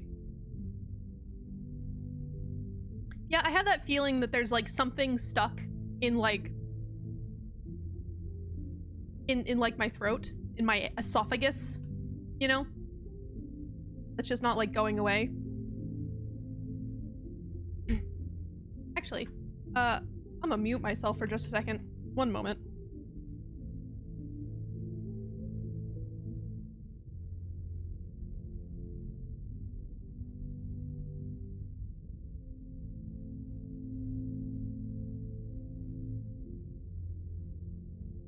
Ah, okay.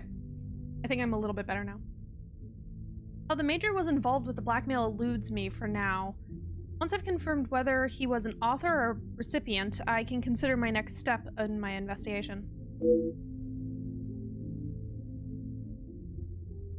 Okay.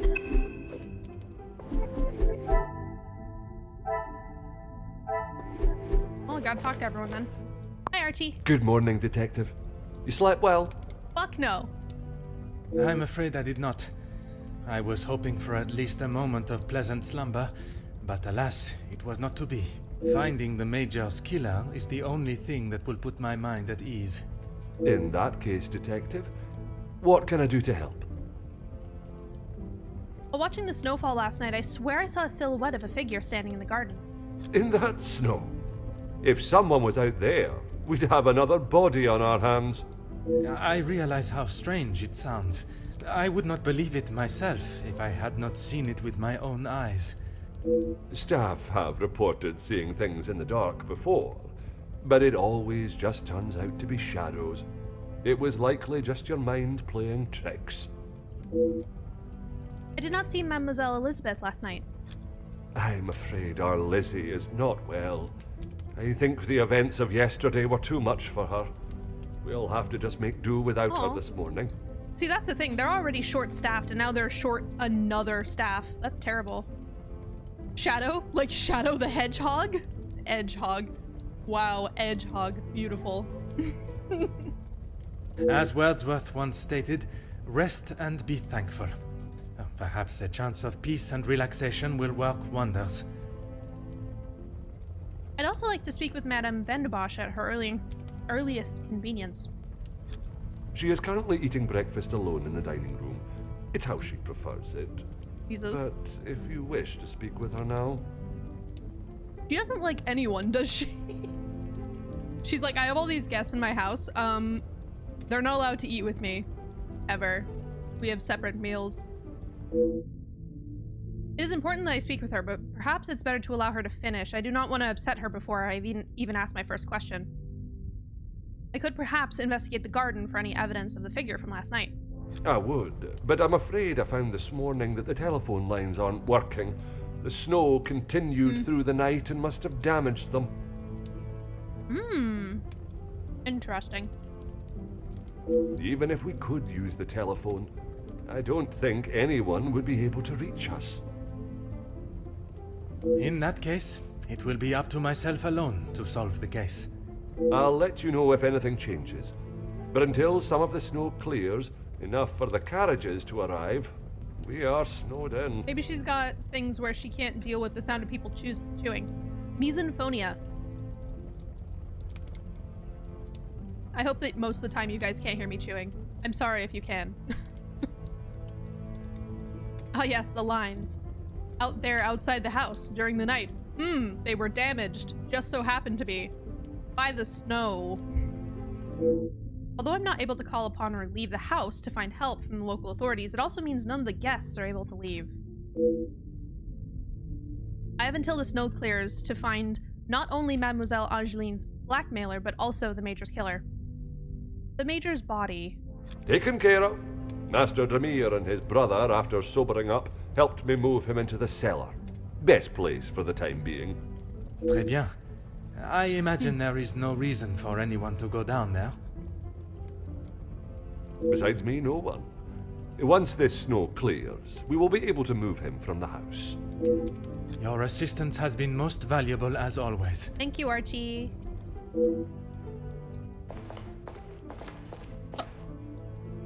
I thought she was wearing pants for a second. Again, for the time period, the fact that the slit of her dress goes above her knees is insane. Taken care of. Yeah, I bet you took care of them. Of it, them, who knows?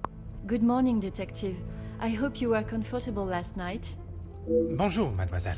The room was more than pleasant, merci. I see Gideon in the I'm distance. afraid my mind was not in a state to enjoy it to its full potential, though. I can't imagine any of us slept soundly last night. Hopefully, guilt will be weighing heavily on someone's shoulders this morning. Perhaps on more than one set. I'm sorry if I was not much help last night, Detective. On the contrary, your inside knowledge of the guests was of great help to my investigation. But there are many more questions that require answers. What were your feelings towards the Major's position in the house? His position? You mean about him living here? Oui, even in a house this size, you must see a lot of each other. I enjoyed having him here. When I was away with Gideon, it was comforting to know Maman was not alone. Although his work with Mr. Da Silva has kept him away from the house of late. What can you tell me about their relationship, working or otherwise? Oh, and he had it coming. He had it coming. He only had himself to blame. If you'd have been there, if you'd have seen it, I bet you would have done the same. Pop, six, splish, Cicero, Lipschitz.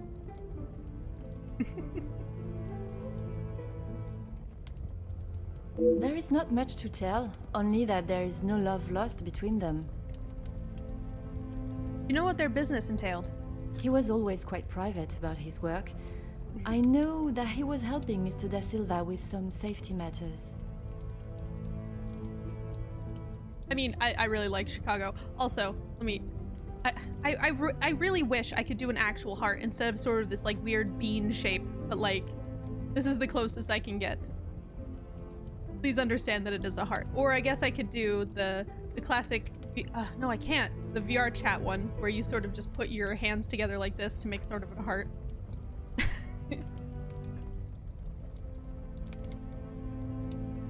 He ran into my knife. He ran into my knife 10 times. The demons have trouble with love. Went to see it live in London a few years back. Really? I wish I've never actually seen Chicago live. I would love to though. I'm sure that it's great. I've only seen slime tutorials of it. Or, you know, the movie that they came out with. I found a check addressed to the Major from Monsieur Da Silva. It noted security consulting. Yeah, so if you're ever wanting to see a slime tutorial of a Broadway or West End show or play, you just put in the name of that thing plus slime tutorial. And they will give you plenty of slime tutorials.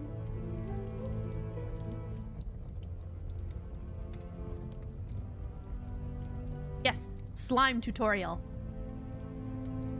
You know, like GAC, or, you know, like rainbow slime, that type of thing. You can't say the other word, because the other word is illegal. So it is a slime tutorial. Ah, that's right, security. With his military training, he helped Mr. Da Silva prepare for any trouble with the strikes. You can like the life you're living. You can live the life you like. You can even marry Harry and mess around with Ike.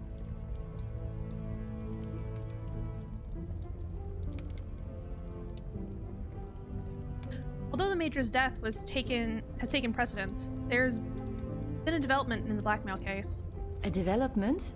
Oh, detective, I knew I could count on you. Let's say there's a specific reason why they have to be called slime tutorials. And that's because a lot of people believe that poor people shouldn't be allowed to witness art, which is shitty. And I don't agree with it. So I fully endorse slime tutorials.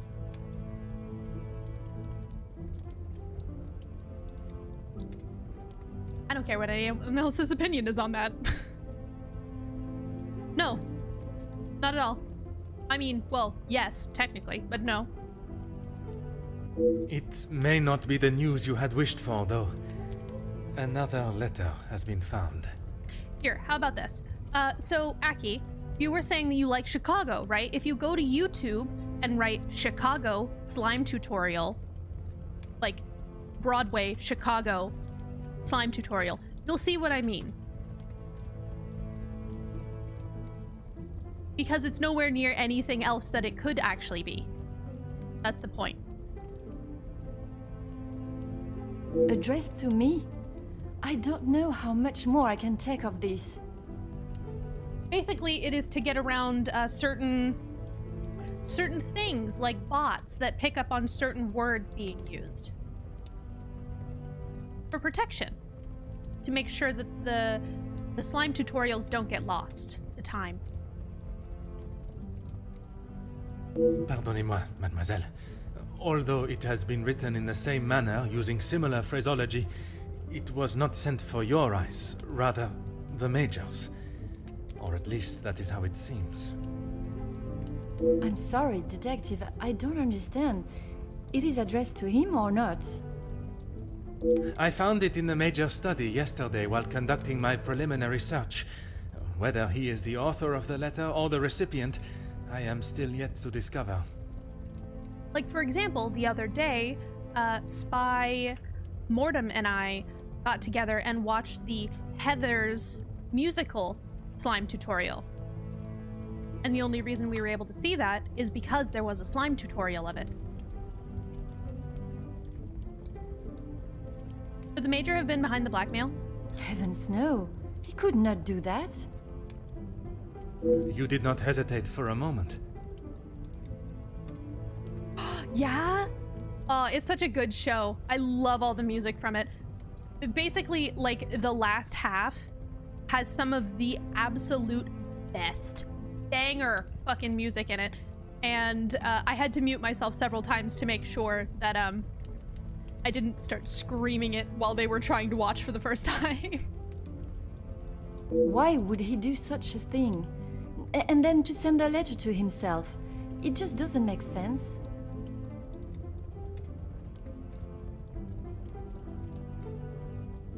That's exactly, Aki, that is exactly the song I am talking about. There's a couple more that are around it, but that one specifically, ooh.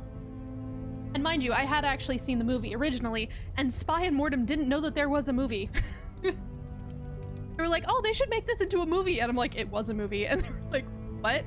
And I'm like, it was a movie first. And then they adapted it into a musical. No, Jade. It's a slime tutorial. Yeah, it's great. A movie adaptation of a musical. I mean, that's not that weird. A movie adaptation of a musical. A musical adaptation of a movie is a very different thing. Merci for your time, mademoiselle. You are to a detective what an umbrella is to a traveler on a wet day. One of my other favorite slime tutorials, so the name was actually really funny. The slime tutorial was called Autumn Goes to Sleep, and it was a slime tutorial for the play Spring Awakening. Get it? Autumn Goes to Sleep, Spring Awakening. But it was the production that Deaf West put on. It was the Deaf West Spring Awakening slime tutorial. And I really love that one because half of the actors that were on stage are actually deaf. Mind you, this is a musical, right? So they made it so that the sign language that they were doing was incorporated into the choreography and the way that people moved in the actual musical themselves. And they had voices for the people who were deaf and didn't have voices. And it really reinforces the idea of the musical, which is generations having a hard time communicating with each other. Because that was a very big, plot point for the story. So literally having people who were deaf and unable to communicate the way that would effectively communicate with everyone really just hammered that idea home. It's very sad. I will say that now. So don't go looking for it if you want to have a good time. It has some great music in it though. And the choreography and the sign language that were integrated into it are absolutely beautiful. Yeah, they did make a Dear Evan Hansen movie. The one I was talking about is called Spring Awakening. It takes place in Germany in the 1940s, I believe. Then you know I'd worship. Ooh. But yeah, I don't know. I have mixed feelings about Dear Evan Hansen because some of it is okay, and then the main plot of it, I'm like, what the fuck? Why does he just sort of get away with this? And apparently with the movie that they made for Dear Evan Hansen, mind you, his co-star is 19, and he is clearly in his 30s. And the production is being pushed forward by his dad. Really? Your dad was like, no, we need to preserve your performance, but they don't get any of the other stage actors to do it? Why? I don't understand. They also cut a whole bunch of really important songs that were character building, and I'm like, why? But why though? And also, why aren't you treating Evan like he is essentially, in the long run, kind of a villain?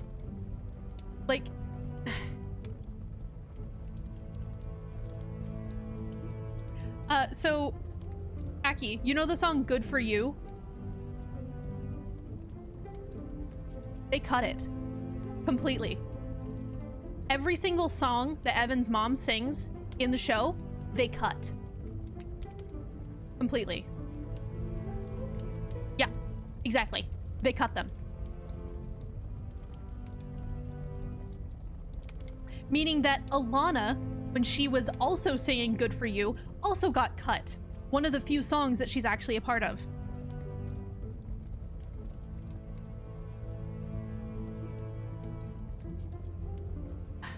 I haven't seen it. I've just heard what people have been telling me about it, and it does not sound good.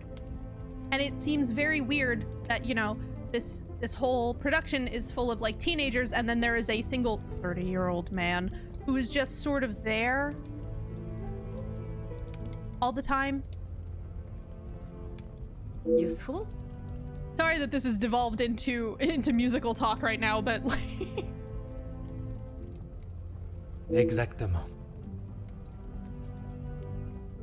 But yeah, he is legit a villain, and in the movie, they don't treat him like that. They specifically take out those scenes to make him seem more redeemable at the end, which is stupid, because really Evan is not.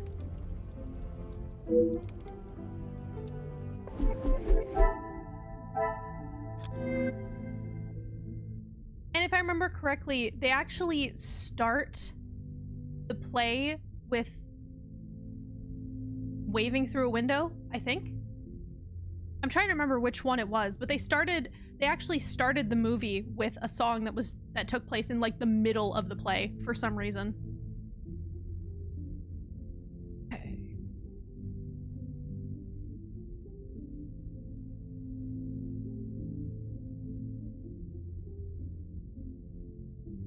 Brothers move the body.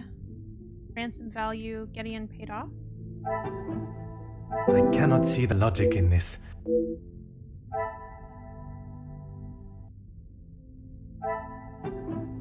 Things are beginning to become clearer. One can't be surprised with Angeline and Felix's bond. He's been a figure in her life for so long.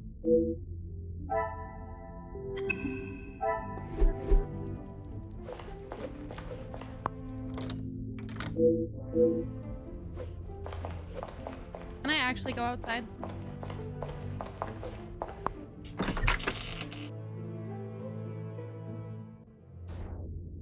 Sorry.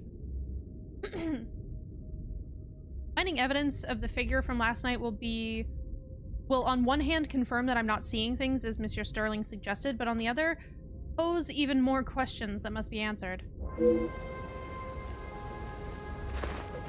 Huh. A well-made lighter. With the insignia of a military regiment, the Major must have dropped it. From the window? Huh. There's a small trail of footprints in the snow. The Major was seen walking here yesterday. If it's snowing that much currently, there is no way that his footprints would still be visible right now. Overnight.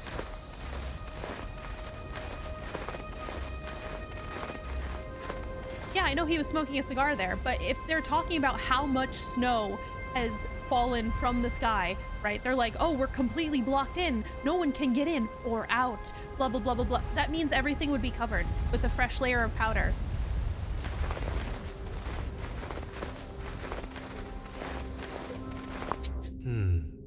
It has almost disappeared in the snow. I doubt we will see too many birds in these conditions.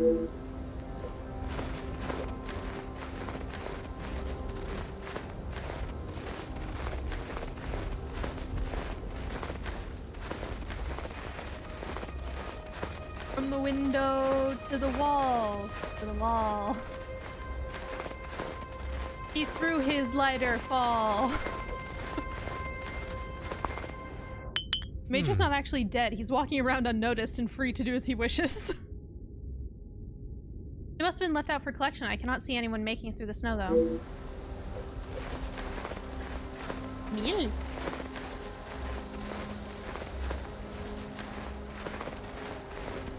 I love how he doesn't have, like, a regular coat, and he's wearing just his normal shoes with his pants that are high waters, so his socks are sticking out. Like, dude, imagine, he's going to spend the rest of the day walking around in soggy pants, socks, and shoes. Bleh. Garden tools have been left out, presumably before the snow fell.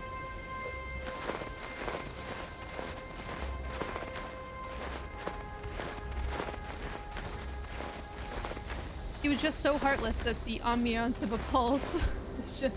the absence of a pulse is normal. The ambiance of a pulse. Bless you. Pulled the Juliet.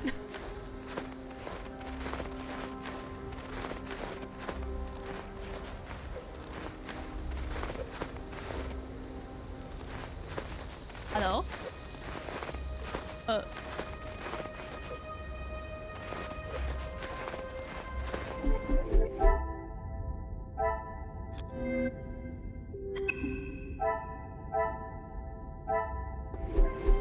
Do you think that man could hold his tongue long enough to fake that he's dead?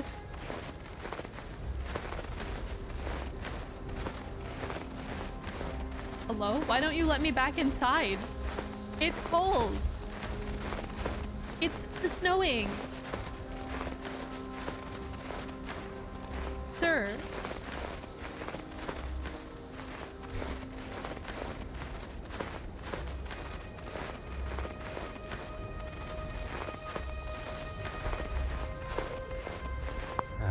The house is completely snowed in. It does not look like we shall be going anywhere anytime soon. Snow is falling and I'm hardly dressed for the occasion. Perhaps Madame Van de Bosch has finished her breakfast and is ready to answer my questions.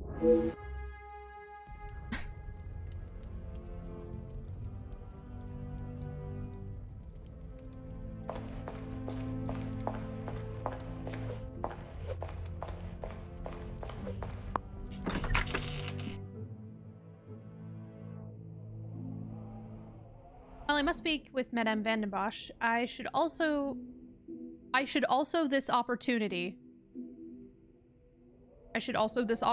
to talk to Mademoiselle Rihanna in the kitchen. Hello? Huh.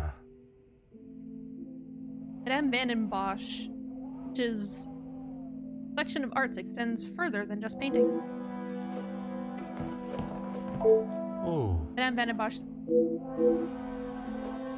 Oh look, there's cigars on this table. This is so much food for a single woman. What the hell? Why?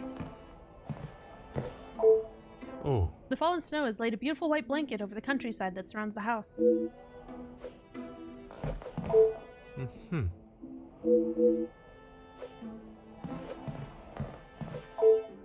I wonder how many travel expeditions have been planned while enjoying the contents of this globe. Is that a cake or is it pancakes? I think it's a cake.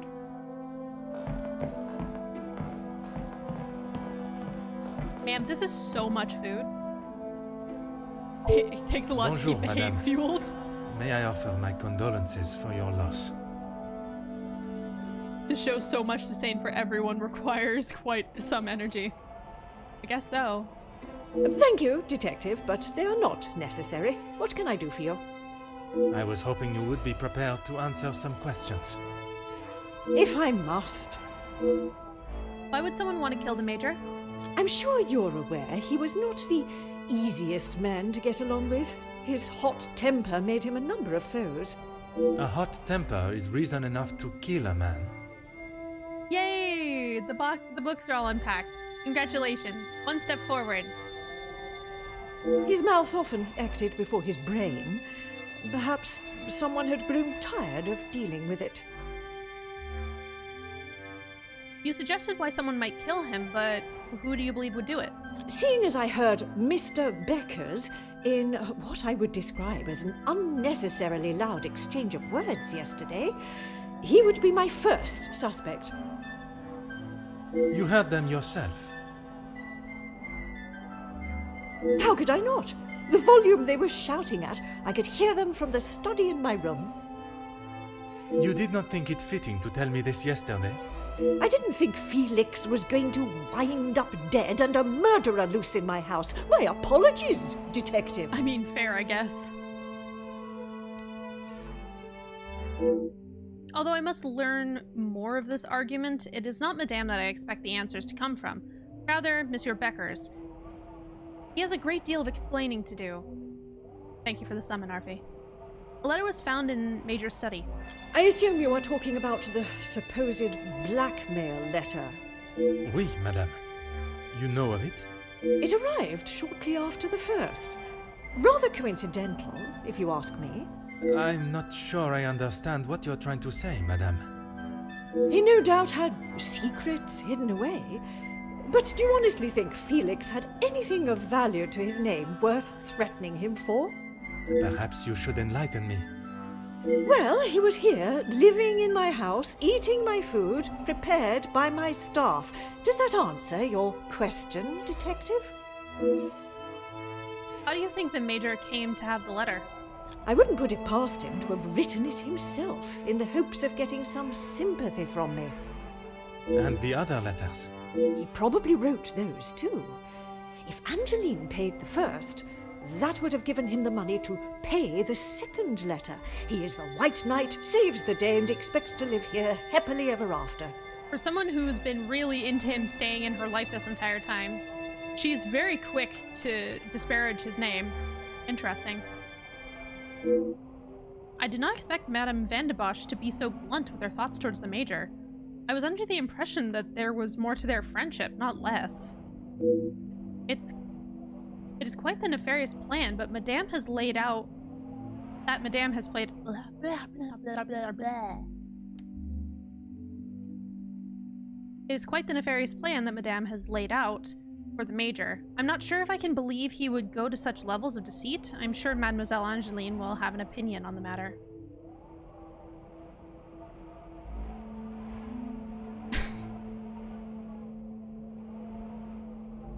Blah, blah, blah, blah, blah, blah, blah. I'd like to ask you about Monsieur de Silva. What is it you wish to know? You two have been friends for some time now. And while I do not mean to pry, has your relationship only... If you are trying to insinuate that Mr. de Silva and I are running around like schoolchildren, you could not be further from the truth. He was friends with my husband, for goodness sake. Oui, I understand they worked together. Investments, if I am correct. Mr. de Silva was the voice of reason that my husband should have listened to more often, instead of throwing our money at businesses that were already on the verge of bankruptcy. Merci, madame. I shall not Friend of bother you husband any is further. past connection that can grow.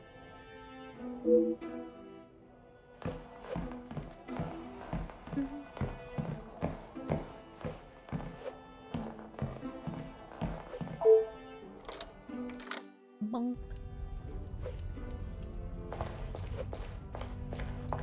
Hello, Gideon. Bonjour, Monsieur Demir. Detective Poirot, how are you? The truth, monsieur.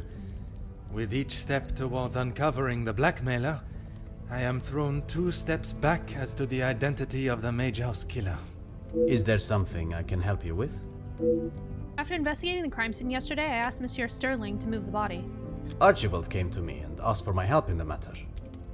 My brother and I dealt with it. Merci for your help. It is a job that only the professionals should have to undertake. It's a job that had to be done, although it may have affected my brother more than I. How so? At the sight of the body, the color drained from his face. Oh. Once we had reached the cellar, Zachariah took himself straight off to bed, without even a good night. I mean, yeah, that probably reminds him of the war. I can't imagine that was a good experience for him. Again, ambiguous words with dealt with it. While in the study, I noticed the Major's safe was locked. Would you know who has access? Felix and Madame van den Bosch are the only ones with keys, as far as I'm aware. Oh, and Archibald. I'm sure I heard Felix asking him to return something to it once. I wonder why Monsieur Sterling did not mention this previously. Have you spoken to your brother this morning? I have not seen him since last night. I'm sure he will have been fine after a good night's sleep. Poor guy. I imagine the alcohol would have acted as a sufficient sleeping aid. He does not need his younger brother checking in on him. Perhaps that is exactly what he requires. I'm not sure what he told you yesterday, Detective, but he's a big boy. He can look after himself. I worry that may not be the case, monsieur. His time in the war came up in conversation more than once during our conversations. Came up in conversations more than once during our conversations is a weird way to say that sentence. He's still talking about it. I thought talking to the doctor would have stopped all of that. Oh, so he's seeing a psych. Merci, monsieur. Or their version of a psych, I guess.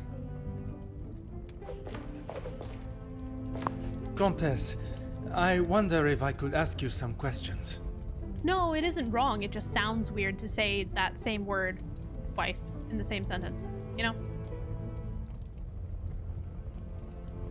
Yeah, he knew that there was a problem, clearly. That is it, detective? No small talk? No inflating of one's ego? I am afraid not, Comtesse. With the murderer still loose in the house, my mind is rather preoccupied. Well then, detective, perhaps I can be of some assistance. Oh. Comment, madame? I thought you might like to know what I found on the Major's body. Let's have a conversation about how many times conversation can appear in a situation before it becomes weird. Be conversing about it. I demand to know who gave you permission to see the Major's body. That certainly piqued your interest. A man has been murdered, and you find it acceptable to fool around and joke. A man has been murdered. Oh, please, detective. Do you really think so little of me? Archibald asked for my assistance. He knows of my medical training from my days as a nurse, and I thought I would be able to help. Even if it has been some years. Why didn't Archie tell us that? It was not his place to grant you access to the body. I shall remember to keep my assistance to myself next time. What did you discover on the body? A single stab wound, which you no doubt already knew. The knife was held in their right hand. I would say their predominant hand. I pride myself on order and method, and this is far from either. I suspect a murder investigation has examined the very victim that they are suspected of killing. It is like something out of a crime novel. Is it? Could you possibly be in a crime novel right now, Poirot? Are you literally a character in books? No. Surely not. Judging by the depth of the wound, I would say there was no great force put into the strike. More a sign of defense than attack. If I had to say what weapon was used, a small sharp knife or dagger. So sad Viola died of ligma. Also, how does one get a defensive stab wound? Wouldn't defensive wounds normally be shallow, like slashes, rather than a stab? Like I said, Poirot is so smart, he knows that there's a wall there. Apparently so. This may confirm my suspicions about the Major's knife being used to kill him. I understand it may be difficult for one to keep such information to yourself, but I ask you to try. Your involvement has already tainted my investigation. You are welcome, detective. When my superior offer... When my superior officer hears when my superior officer hears of the going...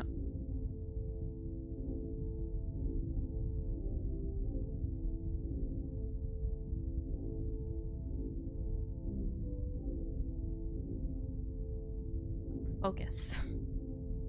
When my superior officer hears of the goings-on in this house, I will surely be seeing the green fields of the countryside once more. I must do all I can to redeem the reputation I have worked to build, starting with finding the killer. S'il vous plaît, Comtesse. Keep this information to yourself. S'il vous plaît.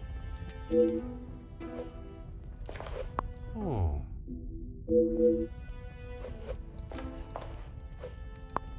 Aha.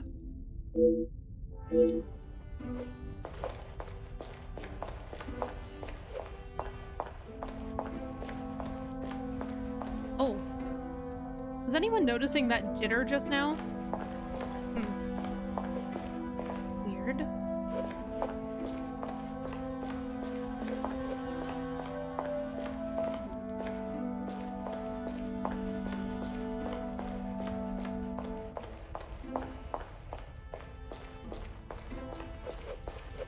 Hi, Archie. Whatever you need, Detective.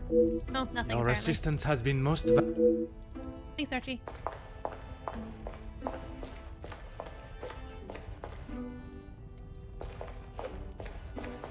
I swore that there was another door over here. It's not this one, because I can't go in there.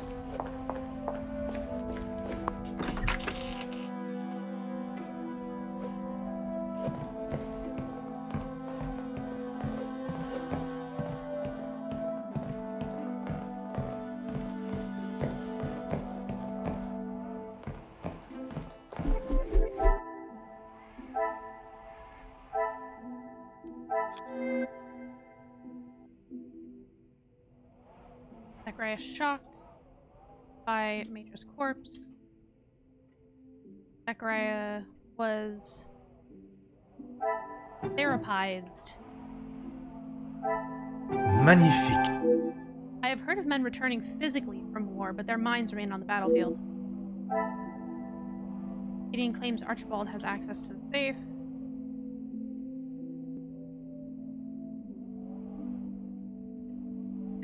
Still haven't found Rahana. Can't go through this other door because that leads to the salon.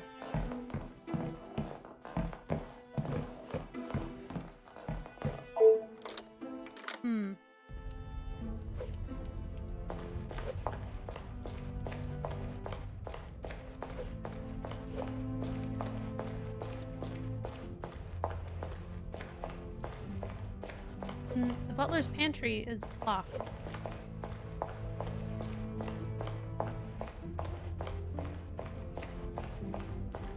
What is with this jitter right now? If it will help you find the Major's killer, Your brother was seeing a doctor. when he returned from the war, he was a different man. Everything became about what he had seen. I cannot speak from experience, but I can only imagine the horrors he must have witnessed. Oh, ouchie. The first weeks he would wake in the night, screaming. I found him one night, cowering behind a desk in the study. When I tried to help him out from beneath it, well, it was the first time I had ever feared for my life. That is not why you two are no longer close? And not at all, Detective. We were always very different in nature. While I had always wanted to follow an academic path, Zachariah was more of a free spirit. Or at least as free as our father and the laws would allow. And yet, he ended up in the military. Quite the contrast. Our father demanded that he at least try to do something with his life. And when some of his friends joined the army, he signed up with them. It wasn't long before he moved out from the family home after his return from the army. I always assumed that he had put the war and everything that came with it behind him and was moving on. But now I see that is far from the truth.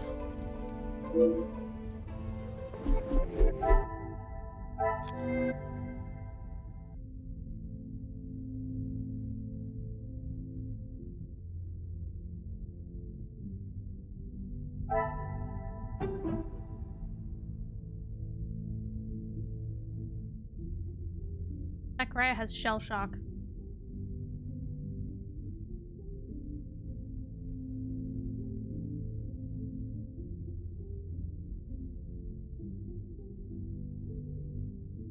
He lost friends. Yeah, he probably did.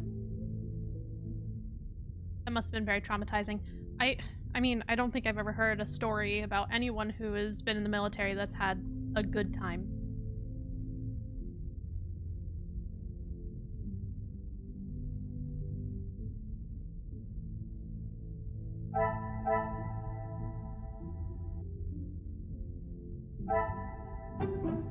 Order and method. What a revelation! I find it interesting that it specifically says that Angeline is attracted to the Major.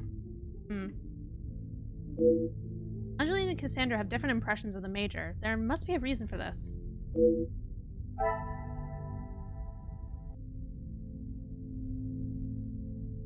Talk to Angeline. Okay.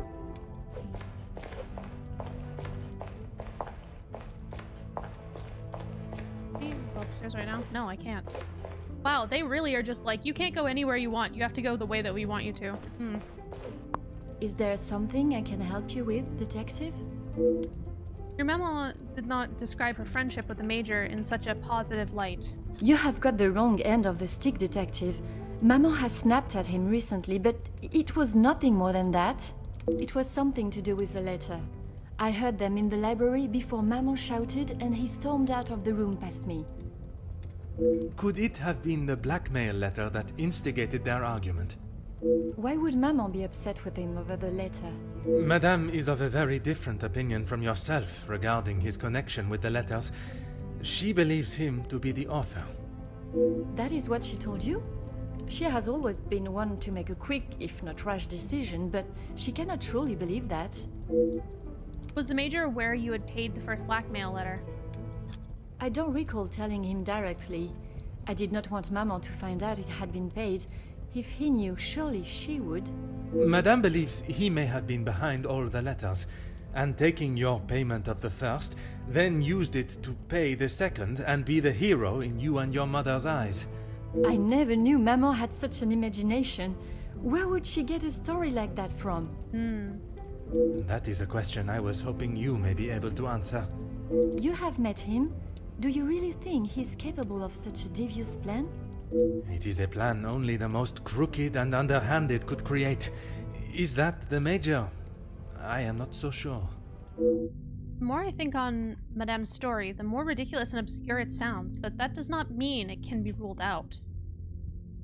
I shall not keep you any longer. Merci, mademoiselle.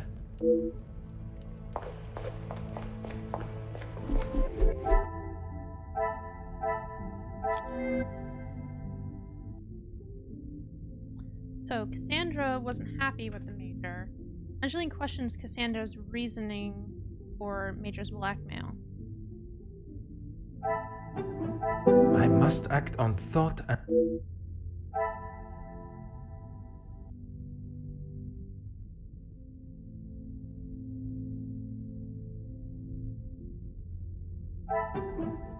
I cannot see the logic in this.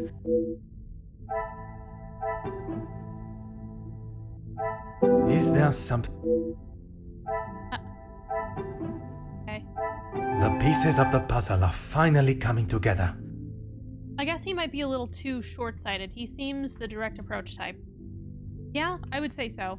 Especially with a short temper like that. I wonder if the blackmail had a greater effect on their relationship than expected. Blackmail ruined relationship. Is there something I can help you with, Detective? Was the arrival of the blackmail letter what caused the tension in Madame and Major's relationship? I'm afraid it had been that way for some time. Maman is not forthcoming with her emotions, as I'm sure you are aware. But I could tell she had not been happy with their arrangement for the last few months. What gave you that impression? There was not one particular thing that she expressed. It was just the way she spoke to him and of him when he wasn't present. I shall not keep you any longer.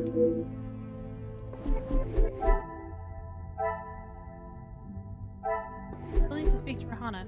Can I go here now? Oh, can't go upstairs. Is the pantry open?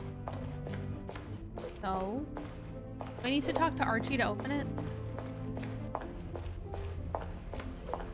Whatever you need. Your assist... So... Ah.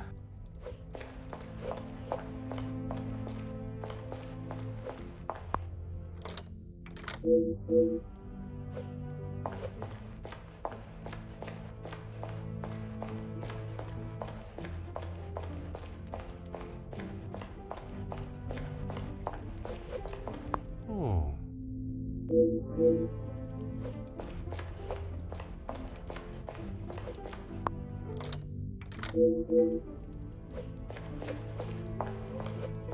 Am I just not seeing her? Like...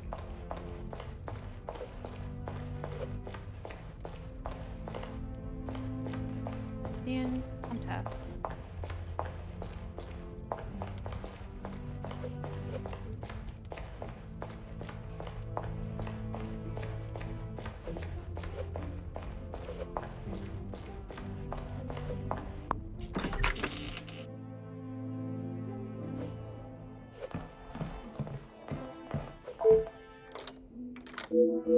I mean, I walked all through the dining room, unless I'm completely blind and just didn't see her.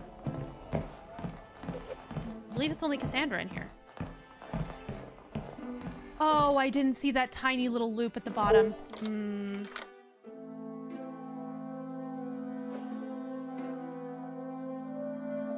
We're looking for Rahana. We haven't spoken to her yet.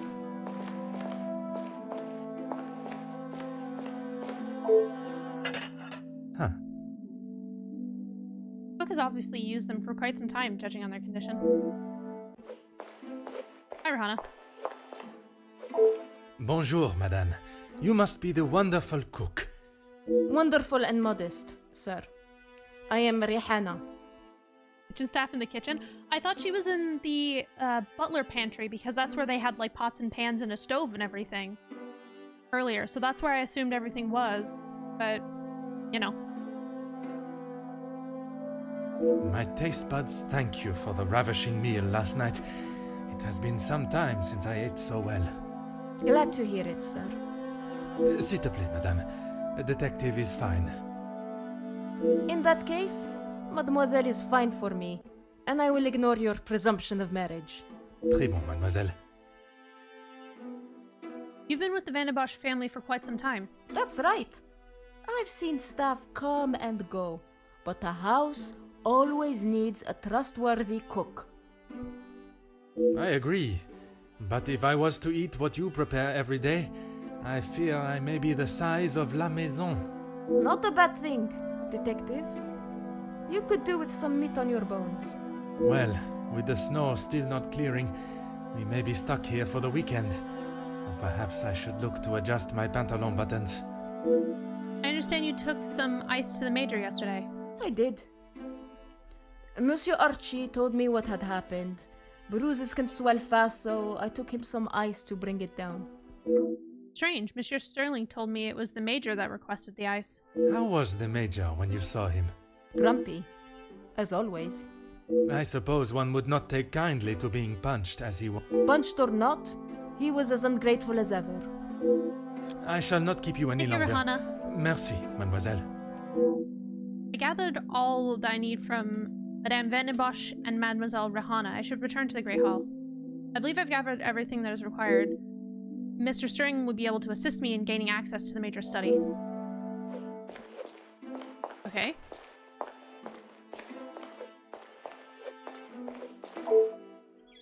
There's not seem to be anything of interest in here.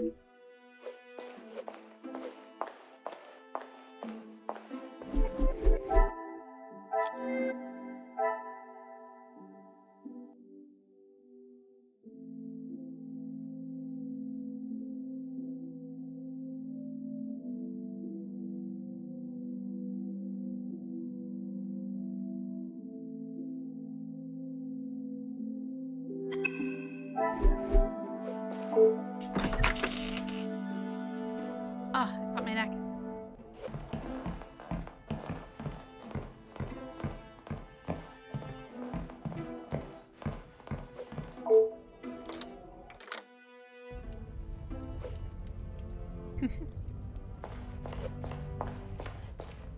Hi, Archie. Whatever you need, Detective. I wish to inspect the Major's study again. Certainly, Detective.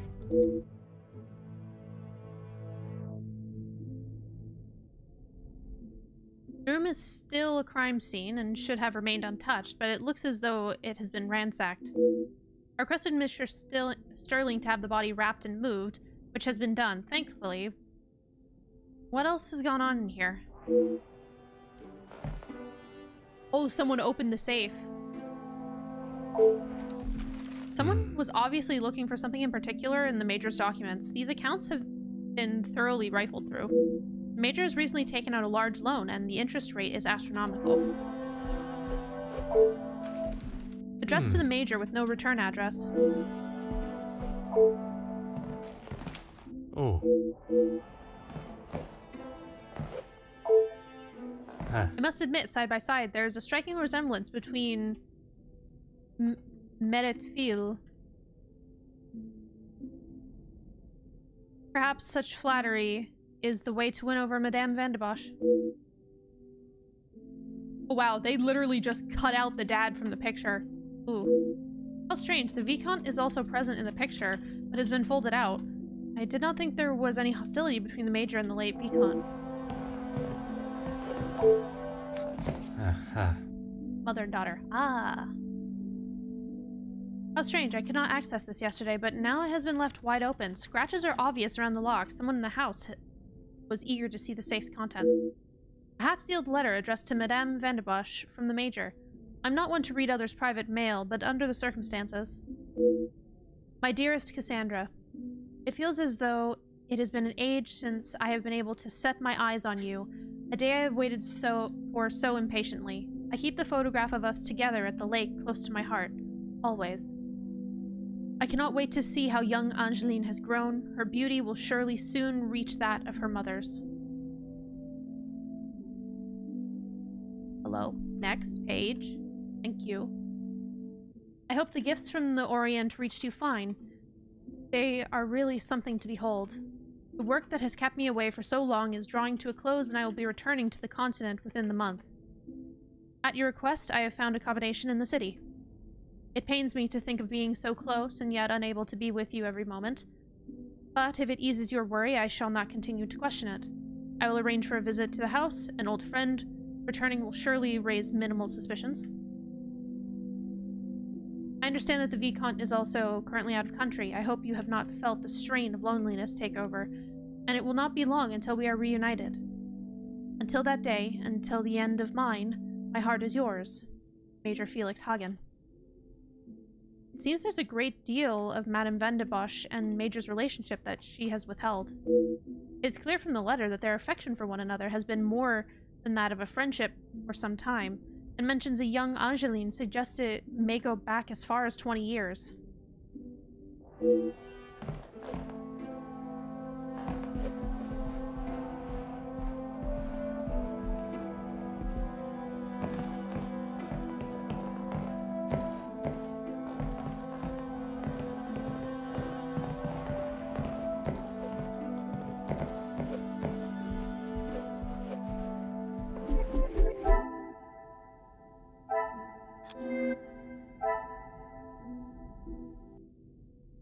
Major had a temper, much to his name. Angeline Cassandra, Vicomte torn out of image. Come, my little grey cells.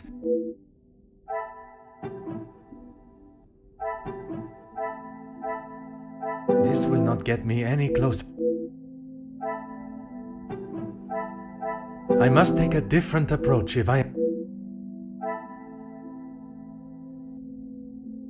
Oh yeah, that must be a weird situation. I was just remembering that it said that Angeline was attracted to Major. Her being attracted to Major and then Cassandra and Major also being in a relationship would make their relationship a bit strained, I think. The pieces of the puzzle are finally coming together. Hidden photos of them along with Angeline's attachment to him proves he cared deeply for them. Major cared about Cassandra and Angeline.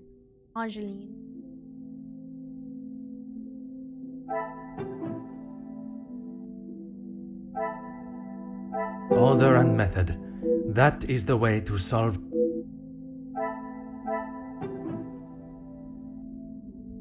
I must take a different approach if I am to I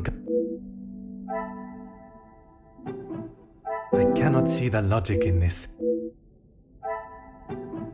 Another success.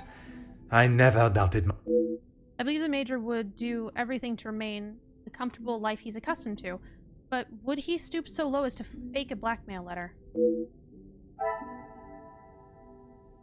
Look, one thing I can...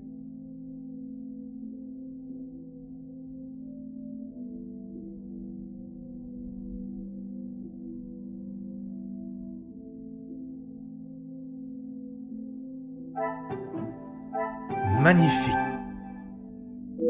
Major paid the letter that was addressed to him. He must have been worried enough that something would be released to the public, but what?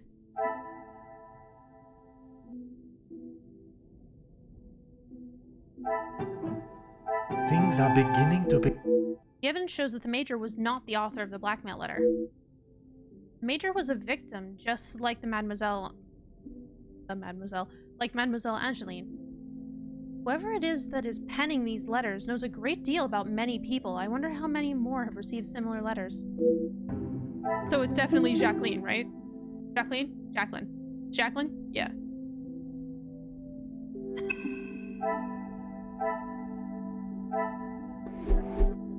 The uncertain connection between the Major and the ransom has been resolved. The Major was being blackmailed. The letters were not written by his hand. What remains unsolved is why the Major is being blackmailed. Two causes of extortion under one roof. The question of their relationship must be asked. The Major's secret is anything but obvious from his letter. And now I now have a blackmailer, a murderer, and their weapon to find. If the correct process is followed, they shall all be found swiftly. I should take my leave. This room has already revealed enough insights into the Madame and Major's lives. Detective Poirot, I have been asked to inform you that Lady Van den Bosch has returned to her room, and she wishes not to be disturbed. Merci. Madame certainly has mastered the art of subtlety. Madame, explain. They may not be the exact words she used, but I'm sure you can imagine. Excuse me, I have some further duties to attend to in the pantry. I feel like she might have said in the classy way, tell no one to come fuck with me. Thank you. Bye-bye.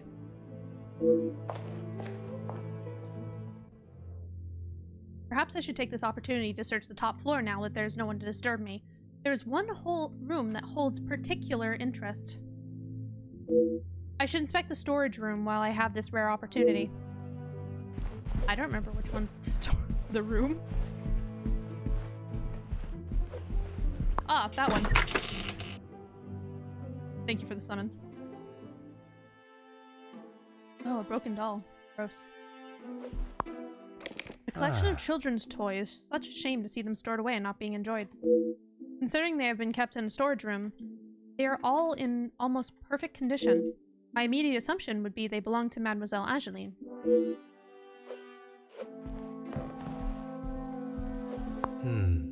Time and skill it takes to build such a wonderful piece. It is an art form.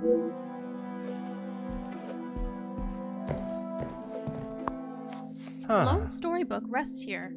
It has obviously been read a great number of times, judging by the condition of the spine and pages. I am perhaps not the target demographic, but I understand it to be quite popular amongst the younger audience. To the real lady of the house, happy birthday. Watching you grow into a proper young lady has been more than words can describe. All my love, Felix. I would not have expected to find such a heartfelt message written by Monsieur Hagen. And to Mademoiselle Angeline. Is this the usual inscription you would find from a family friend?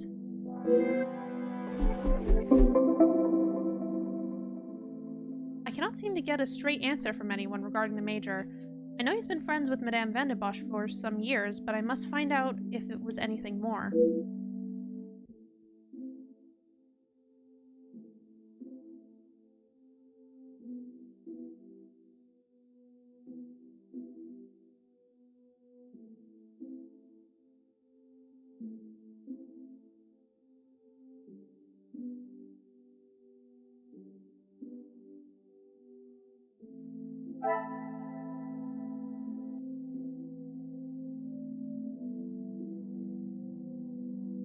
Attached, not attracted. I can't read. This says attached.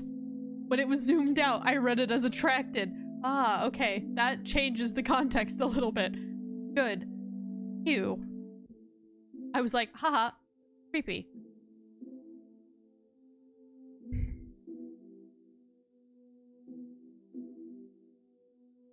Attached. I know. I was like,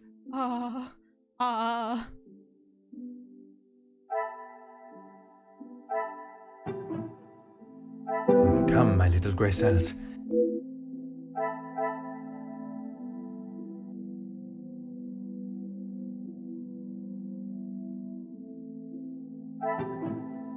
This will not get me any closer to my...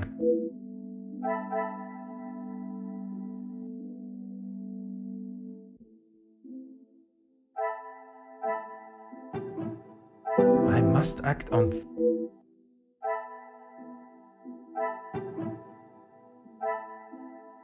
Is there something?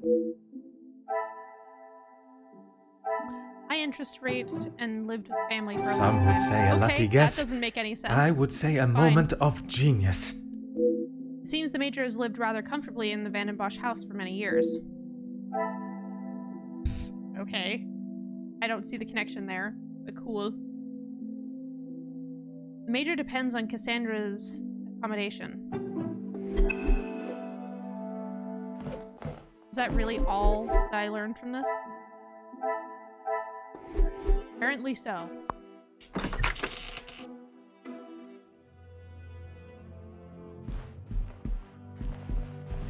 What is with this jittering? Why the frame rate drop? Aha. Gazing at the stars is truly one of life's simple pleasures.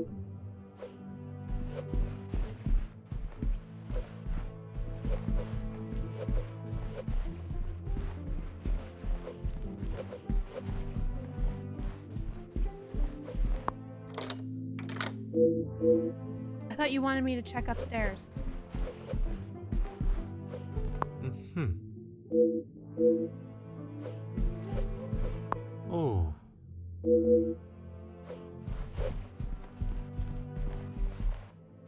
Oh. Aha. Ah, exquisite artwork. Nice. Sorry, I was trying to get the achievement for looking at all the paintings and stuff. Ah, yes, Cassandra, you said you didn't want to be bothered. Hi, I'm here to bother you. Hello. No, I got it already. It was specifically about paintings. Let me just snoop around your clothes. One sec. Ooh. Perfume bottles look rather expensive. It would be wise to be very careful with them. Excuse me, ma'am, as I snoop around your room. Hello. Detective Poirot, what do you think you are doing in here? I have something I wish to discuss with you. Well, I hope it is important enough to justify barging into one's bedroom. I assure you it is. Good, because this has gone on far too long.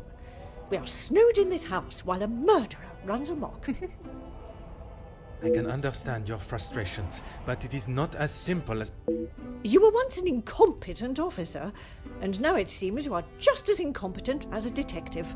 If I was not being lied to and misled at every turn, perhaps the murderer would already be in custody. I hope you are not suggesting I had something to do with Felix's murder. I am suggesting that if I had the support that everyone claims they are offering, we would be in a very different situation. Arms, come on. If you have something you want to ask, I suggest you ask me now. I was not aware the Major had been so close to your daughter. We met before Angeline was born, so he was often at the house when she was growing up. And where was it you two met? I was attending an event. Felix was also in attendance as a serving officer. A conversation was struck. So it was not through the Viscount that you two met? I did not require my husband to start conversations on my behalf. It was you that instigated it then? My, detective. That active imagination of yours has taken you on quite some journey. Madame is attempting to deflect from the subject she obviously does not feel comfortable discussing. The late Viscount and Major were surely friends then. Edwin spent much of his time away on business before Angeline was born. Felix was a welcome distraction from the loneliness of the house. You were alone in the house? The staff continued their duties, of course, but trying to get any sort of sophisticated or cultured conversation from them was like drawing blood from a stone. And when Angeline was born? Edwin remained at home. It was his duty as a father. And the Major? He had his own business and life to tend to, but we remained in touch via letter. Around the time of Edwin's passing, Felix had relocated to the area. Angeline is his Major's daughter, very clearly. Madame is incredibly coy and brief with the information she offers, but with the Viscount's death coinciding with the Major's return, surely a mere coincidence is too far-fetched. I'd like to ask you about the letter I found in the Major's study. I'm sure he has hundreds of letters in there. Most of them could and should have been thrown away a long time ago. You are going to have to be more specific. I refer to the letter addressed to you, the one of a romantic nature. Romantic nature? Oh, please, detective. Felix did not have a romantic bone in his body. He made his intentions quite clear in the letter. I must admit I myself was surprised. You really do have quite the active imagination, detective. If that is how you wish to interpret it, so be it. But I can assure you, the Major did not think of me that way, and certainly did not include it in a letter. I think that is all for now. Merci, madame. Unsent letter.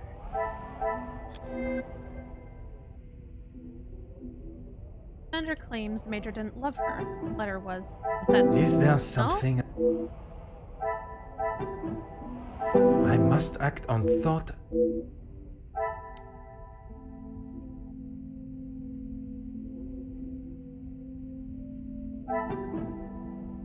Order and method. That is the way to solve the problem.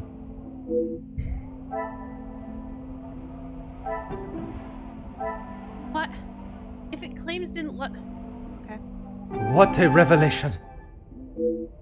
It's obvious that the Major cared for Cassandra, and that is no surprise to anyone.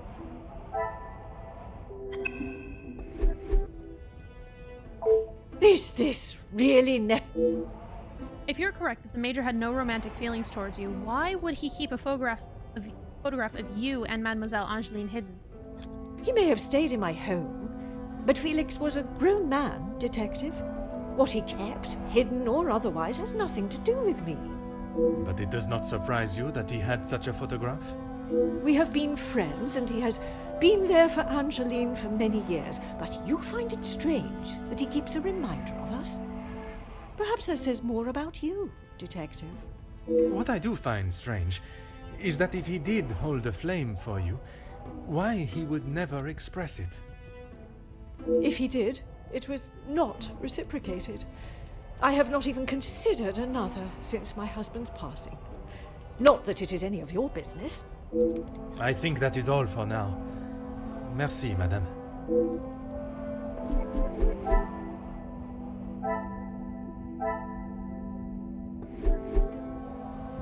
Okay, well, I guess I can leave. Bye, Cassandra.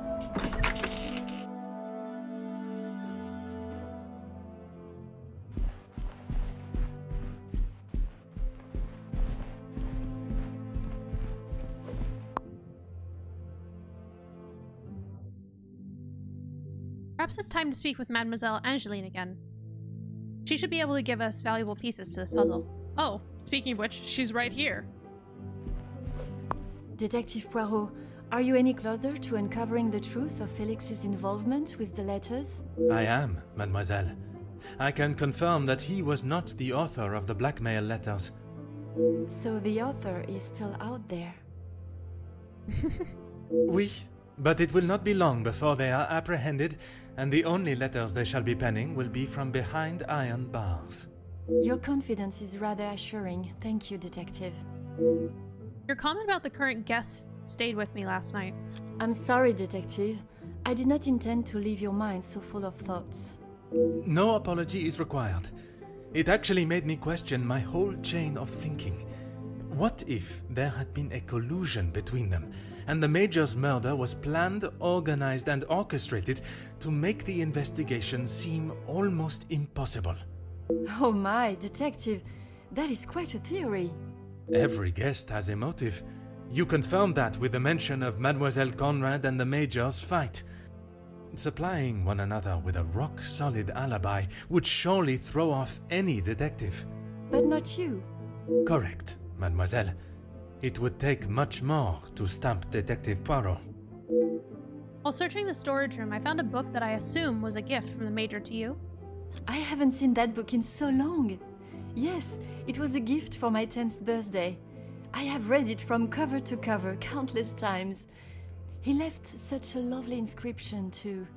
It sounds as though there is a side to the Major I did not get to see. Was it? Not common, but if he had been away for some time, he would bring me a small memento from his travels. He hasn't done that in some time, though. The toys that were with the book, were they also gifts from the Major? They were. I'm afraid they may have gathered some dust being in the storage room for so long. I kept them in hope of giving them to my child when the time comes. It sounds as though he had always cared about you. His presence at the house was comforting for us both after Father died. even if sometimes he was a little too overprotective. You spoke last night of the Major's support of your maman. That's right. Ever since I can remember, Felix has been around. It seems as though she has a number of support networks. The Major, her friendship with the Countess, not forgetting Monsieur da Silva. Maman has many friends. I know how she may seem to most, but once you break the hard shell... There is a further shell waiting to be broken. Oh, very good, detective. Forgive me, mademoiselle. I only jest. It's quite alright. You are not the only one that feels a razor tongue. She's grateful you are here, especially now, whether she shows it or not. I'm still yet to see this version of the Madame that Mademoiselle Angeline speaks of. I'm not sure I will get my hopes up for a budding friendship. Speaking with the Comtesse yesterday, she did not have the greatest opinion of the Major. They have often come to blows when it concerns Maman. They are both trying to protect her, but they themselves cannot seem to get along. She spoke of his desire to join the, how do you describe it? Social elite. This isn't the first time she has vocalized that concern. She thinks the Major was just using our family name to make his way to the top. And you do not agree? I will not deny he has shown interest in Maman's social circles, but they have been friends since even before I was born. Surely all those years of friendship was not just to raise his social standing. Mademoiselle Angeline obviously does not believe that what the Comtesse had to say about the Major. Perhaps it is jealousy that drives her scandalous theory. If I may be so bold, did the Major contribute to the house? How do you mean, detective? I imagine a house of this size is rather costly, keeping it in the immaculate condition it is in. Maman looks after the financial side of the house, but I think she has had to ask him more than once for a contribution of sorts. It is not for me to get involved. I shall not keep you any longer. Merci, mademoiselle. I have everything I need to push Madame Van de Bosch on her secret. Okay, back upstairs, I guess.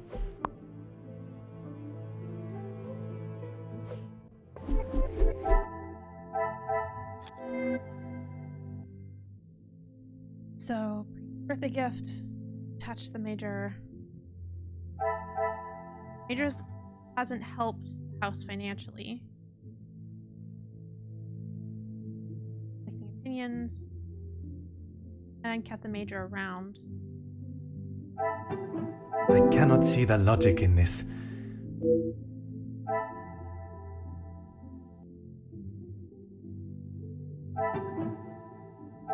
Come, my little grey cells. We must think...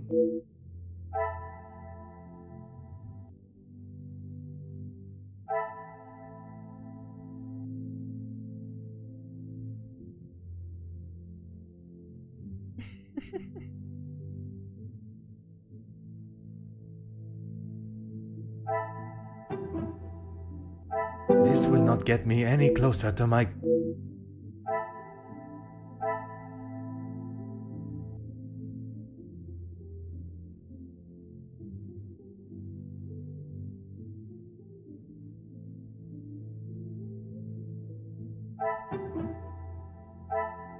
I must take a different approach if I am to... I cannot see the logic in this. I should not be surprised by my own skills of deduction. With the Vicomte gone, the Major stepped up and acted as a fatherly figure to her. What does him not helping out financially have to do with her having no romantic feelings to him? What? Things are beginning to become clearer. As much as she tries to deny it, Cassandra shared the Major's feelings in some capacity. Okay, I guess. I figured that it makes more sense for Major return after Vicomte's death, and then her quote-unquote having no feelings for him would be like, well, clearly they do actually care about each other.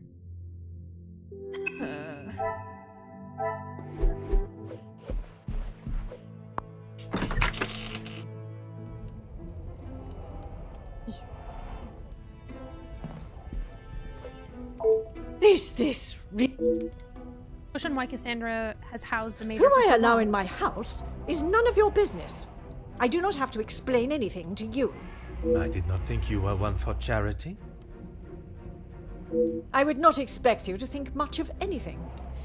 There is no need to talk on it any further, but I'm sure you will remember that, financially speaking, we have had our issues. I have all the evidence I need to confront Madame Van de Bosch. It is my approach to the questions that I must consider. She will no doubt be defensive when pushed, but that may be the only way, as she will not give up any information that she does not want easily. And yet you allowed the Major to reside here, even without contributing. Why is it that you protect the name of Mr. Hagen so resolutely? Need I repeat myself, wrong. Detective? Men and women can remain friends without any romantic involvement. I'm sure you are aware of that. Your insistent... His declarations of love meant nothing to you then? Judging by the Major's words in the letter, it was not the only one he sent, declaring his love. N'est-ce pas? How many times do I have to tell you? There was no romantic feelings between us. I have grown weary of this conversation. There's something about your relationship that you were obviously refusing to elaborate on. The love letters, the housing. You continue reluctance to answer my questions, and defensive nature suggests that there was a shared love between you. I have explained this. Madame, you continue to withhold the truth. And you continue to get on. But when it in... Believe what you... Oops. Who I allow in my... I did not think you were... I would not expect you to think much of anything. There is no need to talk on it any further, but I'm sure you will remember that, financially speaking, we have had our issues.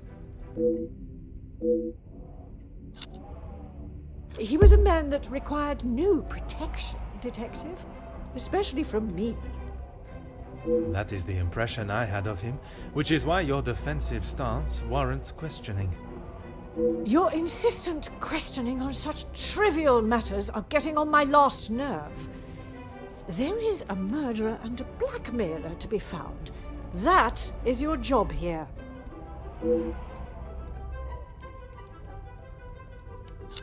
How many times do I have to tell you? There was no romantic feelings between us. I have grown weary of this conversation, Poirot. There is nothing more to say.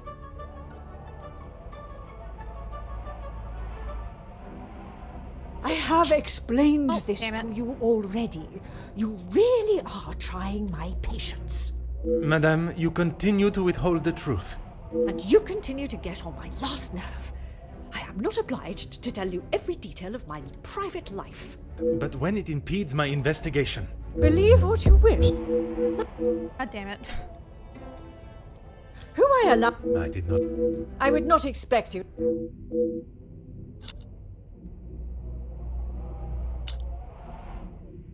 Need I repeat? Oh God, I had men and women again? can remain Really? friends. But when it in... Believe... Who I allow in my house is none of your business. I did not think you were... I would not... He was a man that... That is the... How many times do I have to tell...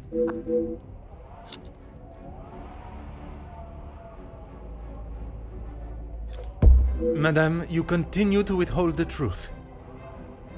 And you continue to get on my last nerve. I am not obliged. But when it impedes my investigation... If only you were this focused on finding the blackmailer and... Madame. Very well. I did not lie about how we met. I was attending an event, raising money for... Oh, I cannot recall now. It had been some time since I had returned home, and was rather missing English soil. I was aware of Felix's invitation, or at least that there was to be several British officers attending the party, and that is where our friendship began. He was a warm reminder of home, and I enjoyed conversing with him. We shared walks in the park and read together. As I said, he was a welcome distraction from the days spent alone. I shall go no further with the details, but I will say, I had no intention on being unfaithful to my husband. It was never our plan to go that far. Once I found out I was pregnant, I knew it had to stop. I had no intention of being unfaithful, but also I got pregnant by another man. Oops. The Viscount never questioned Mademoiselle's birth? In his mind, he had no reason to, and he shouldn't have had to. It was my mistake to bear. If he knew the truth, our lives would have been ruined. I told Felix that he was to stay away, but he had no intention to. He became an uncle figure to Angeline, and they grew closer after Edwin's death. I could not tell her the truth. Too much time had passed. The secret remained only between him and I. And what were the Major's thoughts on revealing the truth? Yeah, they were just like getting attached to my mic arm, that's why. He wanted to tell her everything. He wanted her to know exactly who he was. But I told him no. It would not have been the poignant reconciliation that he expected. She would not understand. Tell me about the letters. I tried to retrieve them from the safe after everyone had retired last night. But when I opened the safe, they were nowhere to be found. I assumed he must have hidden them somewhere else. When I entered the study this morning, they were as visible as a red notice on a police station wall. I would appreciate if you did not compare them to the face of a wanted felon. Pardon, madame. But that does mean someone else in the house has seen them. I don't understand. Why would they return them? A mystery that is still yet to be solved. Madame was beaten to the safe by another. It seems we also have a thief within these walls to add to the list of criminals, but a thief that returns their spoils. Can I assume that this is the secret that has been used for ransom? It must be. But I have told no one. And the Major? Felix promised me he wouldn't tell a soul, and I believed him. Not even if he wanted to. If the Major had let slip even once throughout the years, perhaps in an intoxicated state, it is a secret that many would seek an opportunity to gain from. You did not think anyone knew, and that is why you disregarded the letter. If you bow to these criminals, they will only try to claw more from you. I think that is all for now. Merci, madame. The uncertain connection between the Major and the ransom has been resolved. The Major was being blackmailed. The letters were not written by his hand. What remains unresolved is why the Major is being blackmailed. 2 cases of extortion under one roof. The question of the relationship must be asked. The Major's secret is anything but obvious from his letter. I now have a blackmailer, a murderer, and their weapon to find. If the correct process is followed, they shall be found swiftly. I should take my leave. This room has already revealed enough new insights into the Madame and Major's lives. I had my suspicions that Madame Van de Bosch and the Major shared a romantic relationship, but I did not expect the revelation of his connection to Mademoiselle Angeline. I am now one of the very few that hold Madame's secrets.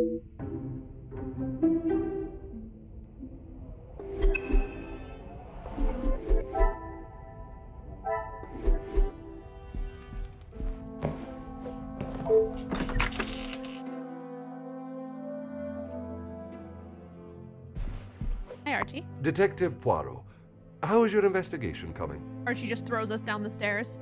Monsieur Sterling, I must admit, I have learned much more than I was expecting to. You'll be wrapping the case up soon, then? One has never finished learning, monsieur, and in this case, I shall need to continue if I am to find the Major's killer. It might help to vocalize your thinking. I'm all ears. Monsieur Sterling offers an interesting concept. If I was to state the current position of my investigation while holding back certain truths, the guilty parties may realize I am hot on their heels and reveal their hand. Monsieur, would you gather the guests and staff in the salon? Right away, Detective. Can I ask for what reason? I shall reveal all once everyone is together. Is this the end? Might just be. search. Chapter 6.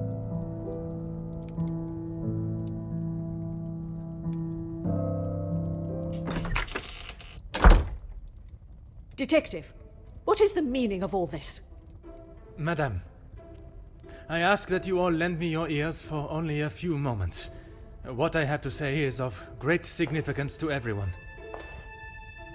You are all invited here to celebrate the engagement of Mademoiselle Angeline van den Bosch and Monsieur Gédéon Demire, the coming together of two prevalent families.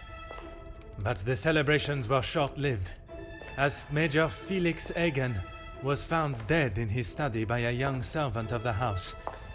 It then became my responsibility and obligation as a detective to uncover the truth behind his demise. My initial examination of his study exposed a number of things I did not expect to find.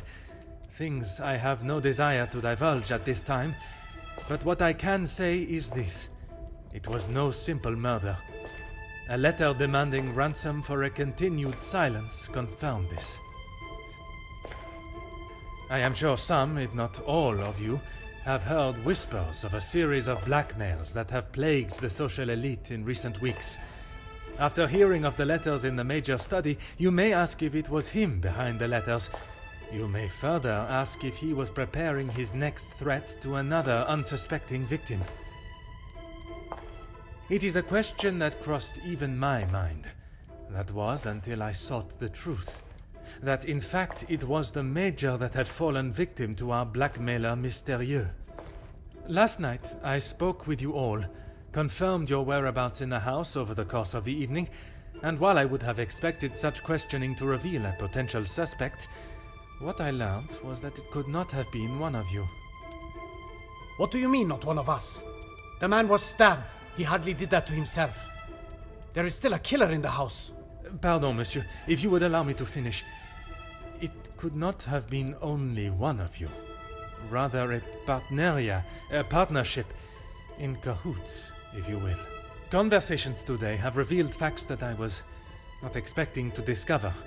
And although they may have muddied and complicated my investigation, what I must do to bring the guilty parties to justice has become clearer.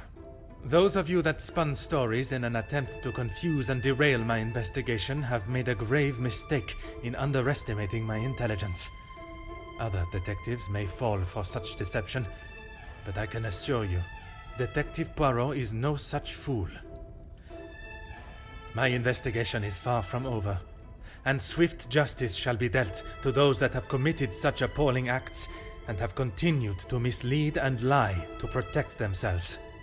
Now, I must continue mon enquête, and I shall leave you to consider that you may be beside a cold-hearted killer.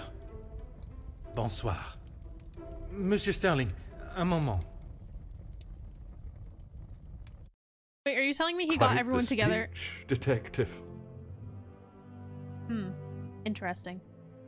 He looks so stupid. Yeah. Merci, but it was not made to entertain.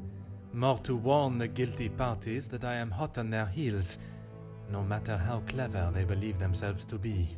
Well, if there is anything I can do. I'd like to search the guests' rooms.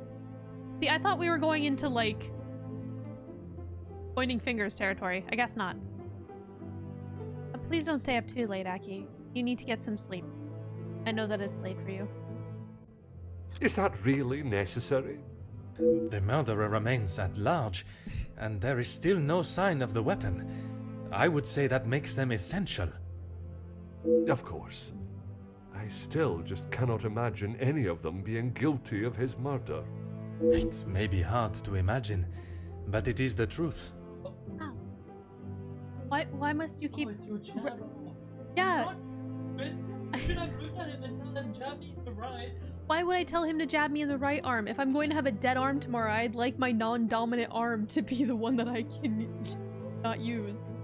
Oh. I got squeezed on my jab arm.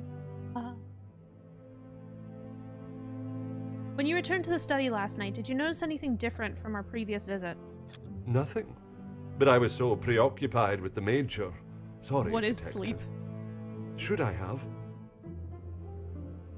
Really? I don't. Perhaps it was just my mind playing games again. Maybe one of the guests got lost and wandered in. I just ate a big bowl of Cajun sea bass and parsley mash. That sounds delicious, Sadie. If the guests had taken a wrong turn, finding themselves in the Major's bedroom first, I'm sure they would not have proceeded through the next door, unless they were not lost at all. Who has access to the safe in the Major's study? Master Hagen had a key, obviously, and Lady Vandenbosch. Like one functional side. Fair. Monsieur Demure was quite sure Archibald also had a copy of the key. It's not something one would easily forget. Regarding access to the safe, have you seen its contents before? When requested, aye. If something is required from there when Master Hagen is not around. Forgive me. If he is not around, how is it you access this safe? It's not what you think, Detective. What I think is that you have been trusted with a copy of the key, and you have lied to me about it. I only lied because of the trouble I can get into with Lady Vandenbosch. At this moment, monsieur, you should be more worried about the trouble you shall find yourself in with the law. I know how it will sound, but I lost my key. I must have set it down somewhere, and it has been tidied away. Master Hagen asked so rarely for me to go in the safe, I didn't think it would be missed. Monsieur Sterling's story of his lost key strikes me as rather coincidental. The Major's safe is broken into with documents ransacked, letters involving Madame Van de Bosch's secret left out. It is a crime with no apparent purpose. But he also noted that there were scratch marks around the keyhole. So there is a matter regarding the Comtesse that we must discuss. Good night. Good night, Aki. Good night. Yahoo. I should have said this morning. I'm sorry. What was it to distract? Possible. Monsieur, I am not quite sure you understand the severity of what has happened.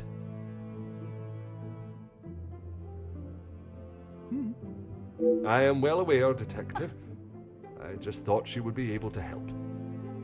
Would you allow a man with a smoking gun to remove his bullet from a victim's chest? I suppose not. I understand that Monsieur Sterling was only trying to help, but surely he must have seen what it could do for the integrity of my investigation. I would like to begin my searches now. Since it is closest, I will start with the west wing. Like, see, why? Why does it railroad me like this? Why can't I go into the rooms in the order that I wish to go into them? I may not be back when you return. Here is the key to the other rooms. Please return it when you're done. Good. Good. Good. Good. Good. Feed. Egg. Good. Yeah. Do you know how to make egg?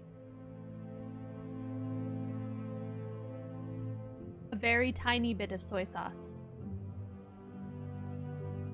A very tiny bit. Yes? I believe in you. Good. Good.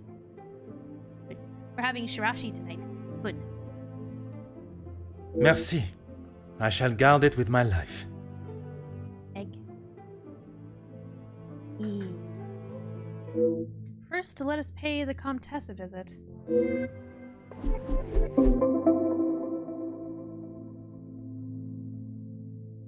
In the egg? No, the egg is supposed to be sweet.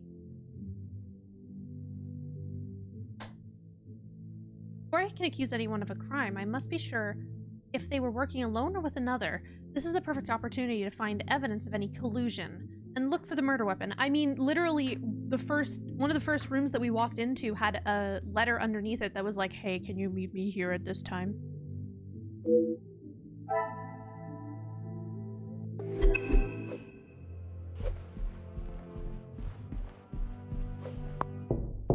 I should make myself known before entering. Entrez. Entrez-vous? The Comtesse's room. It would be rude to not address her before searching her room. Hi, lady. Detective, what a pleasure. I did not expect to see you in my chambers. In a purely professional capacity, I can assure you. There is no need to act so stiff, Detective. Madame, after the revelation of your actions last night, I'm afraid my sense of humor is all but gone. I will not apologize again for merely trying to help. Shall we get straight to it then? Let us not waste your time any further, Detective. I saw you conversing with one of the young servants yesterday. That would be Inga.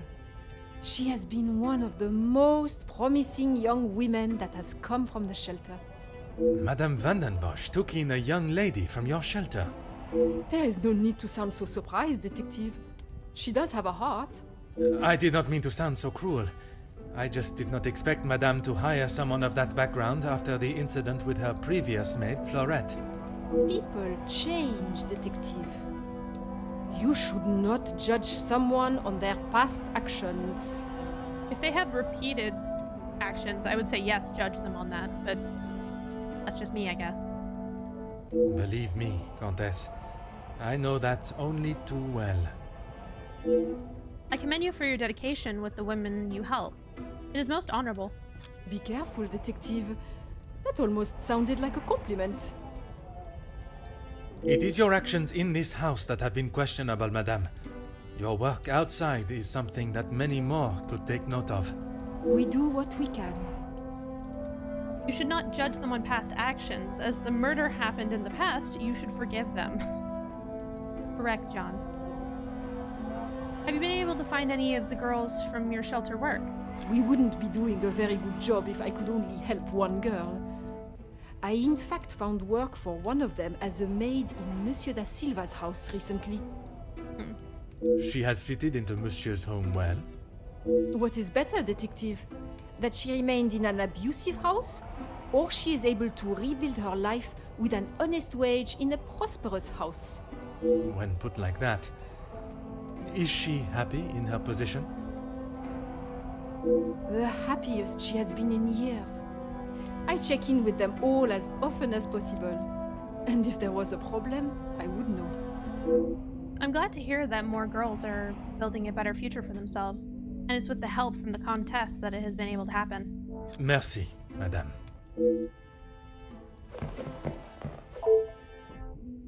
The wonders of modern technology. What a joy it must be to have music in one's home. Perhaps the happy couple's engagement has someone in a particularly romantic mood. Perhaps a present for the family as a thank you for their hospitality. Lockbox. First aid kit full of medical equipment, bandages, plasters, antiseptics, and a pair of scissors.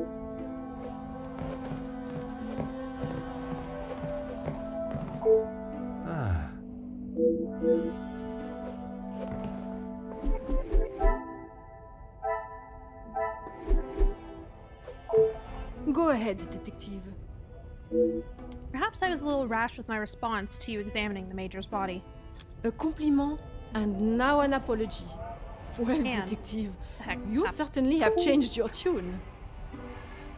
There was something I was still unsure of. You mentioned that your training was some years ago. From my days as a nurse, oui. If that is so, why would you have brought several pieces of equipment usually found in a physician's bag? One must always be prepared, Detective. Prepared? At an engagement celebration? If I had not brought them, I would not have been able to assist you last night. Yeah? Perhaps you should be thankful for my precaution How do you and decor not so an avocado? suspicious.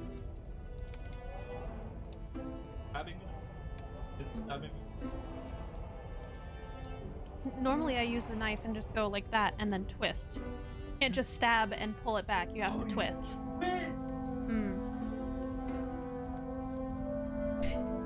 He was trying to take out the pit like it was a bottle cap, apparently. Whoa! Whoa! Be careful. And had she not brought them at all, I would not have to ask such a question. Merci, madame.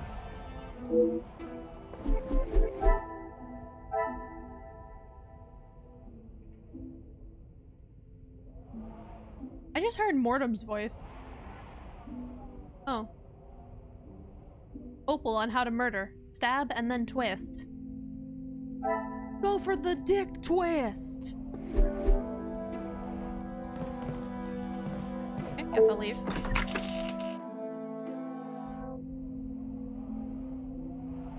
The ever-guarded Jacqueline Conrad. It is time that I should question her on her conversation with the Major before searching her room. Hello, Jacqueline. Detective, what can I do for you? Detective, what can I do for you? Mademoiselle, I am sure you understand my reasoning for such intrusion. If it's going to clear my name, be my guest. If you wouldn't mind answering some questions, it can hopefully be cleared faster. Also, no, I would never suggest that someone stabs someone to death. That's far too messy and leaves too much of a trace on you as the killer. Definitely not the best method.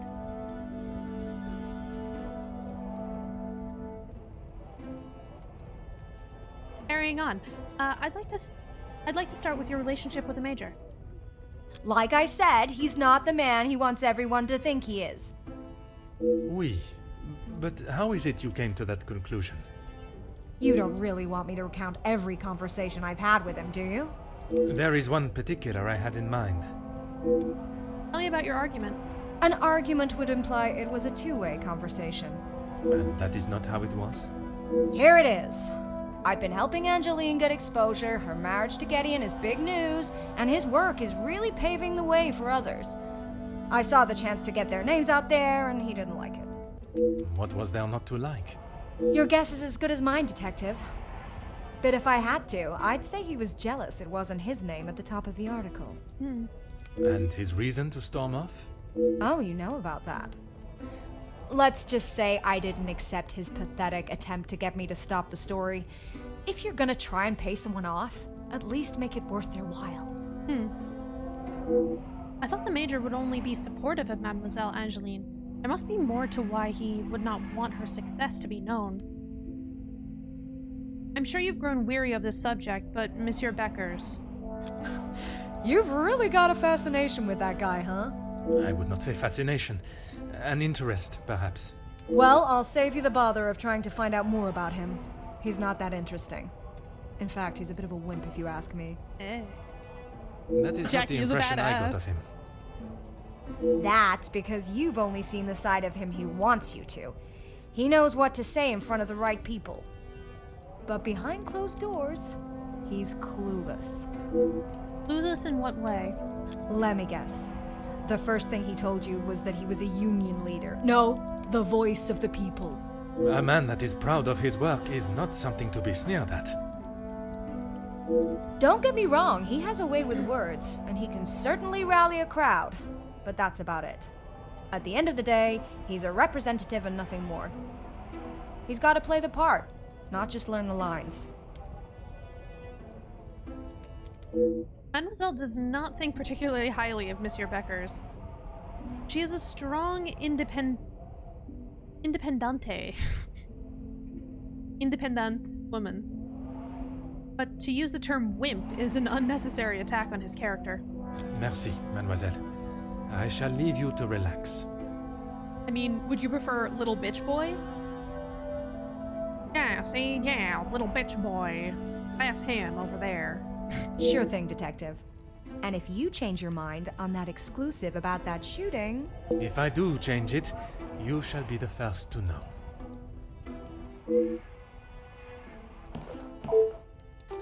Among them, a recent article by Jackie Conrad about the riots linked to Ernesto's factory. Peaceful strike turns to loss of lives as violence breaks out on Frontline. Following the tragic events in the city that has darkened the spirits of the people and brought to a screeching halt the rising defiance of the working class, the area has been cordoned off and police presence at the scene has increased. Factory security forces have been asked to step down and the powers handed over to the law enforcement services. Workers laid out laid down their tools, switched off all machinery, and stood together shoulder to shoulder as the fight for fair pay and conditions raged on. What started as a peaceful protest by those employed at the factories has turned into a battle of class, with support for the workers coming from all over the city. Although reports have not been confirmed, sources state that violence broke out following a second wave surge of supporters. Official numbers have not been published, but it is believed that as many as 8 workers have lost their lives in the fighting.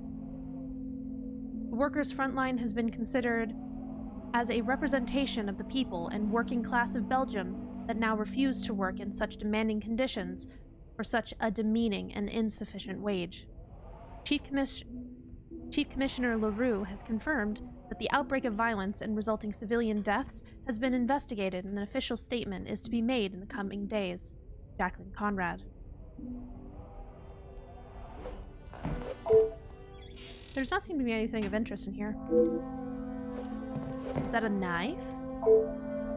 I presume this belongs to Jackie. Chasing a good story may lead her into some precarious scenarios.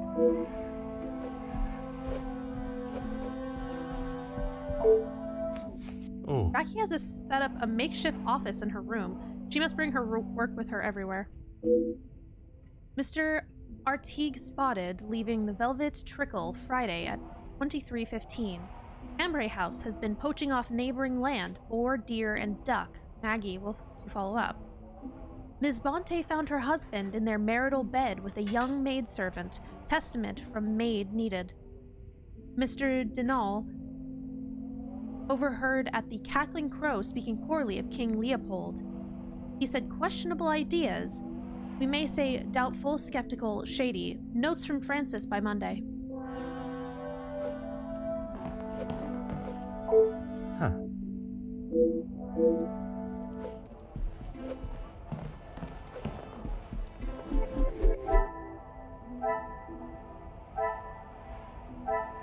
Because I still need... Oh, I have another talking Go point. right ahead, detective. I'm surprised to learn Monsieur De Silva and the Major work together. All Felix cared about was money and filling his pockets with it. That's why he got into bed with De Silva. The Major was not in need of money, though. Need and want are two very different things. Did he need to move here and leech off the Madame? No, but he wanted to. Tell me your opinion of their work together. As far as I know, De Silva hired him to work security. He was worried what could happen to his precious factories if things got ugly. And your reporters were there to cover the story when it did turn that way. My reporters go where there is news to be told. And you predicted the violence that occurred? Anyone could see that was gonna happen. If you ask me, Hugo should have acted sooner. Merci, mademoiselle. I shall leave you to relax.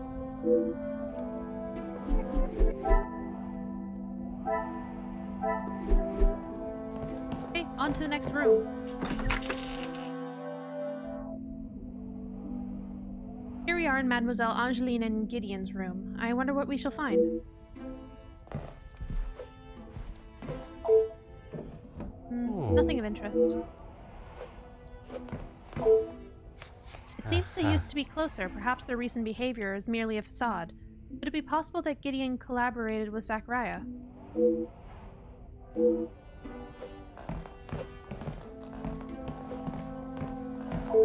Huh. I could have mistaken it for my own. Gideon's room is pristine. Ah.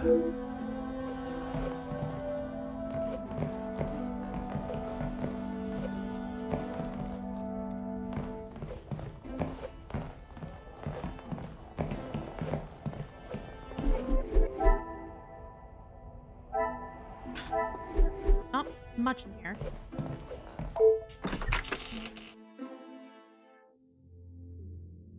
With all the west guest rooms searched, I should make my way to the guest rooms in the east of the first floor. There must be evidence of collusion somewhere.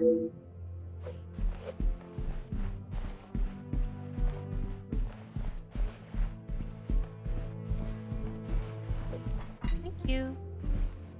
Major study. Oh gosh. made my model freak out a little bit.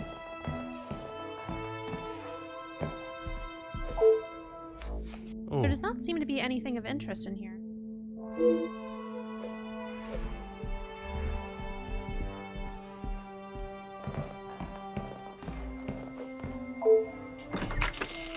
It looks very pretty, my honey.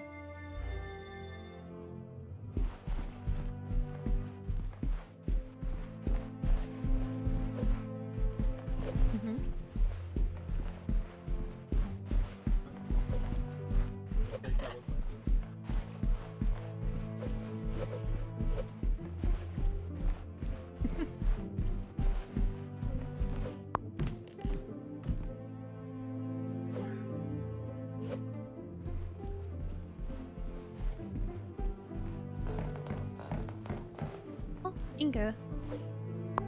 Mademoiselle, we meet again. Bonjour, Monsieur Poirot. Pardon, Détective Poirot. Just a detective is quite all right.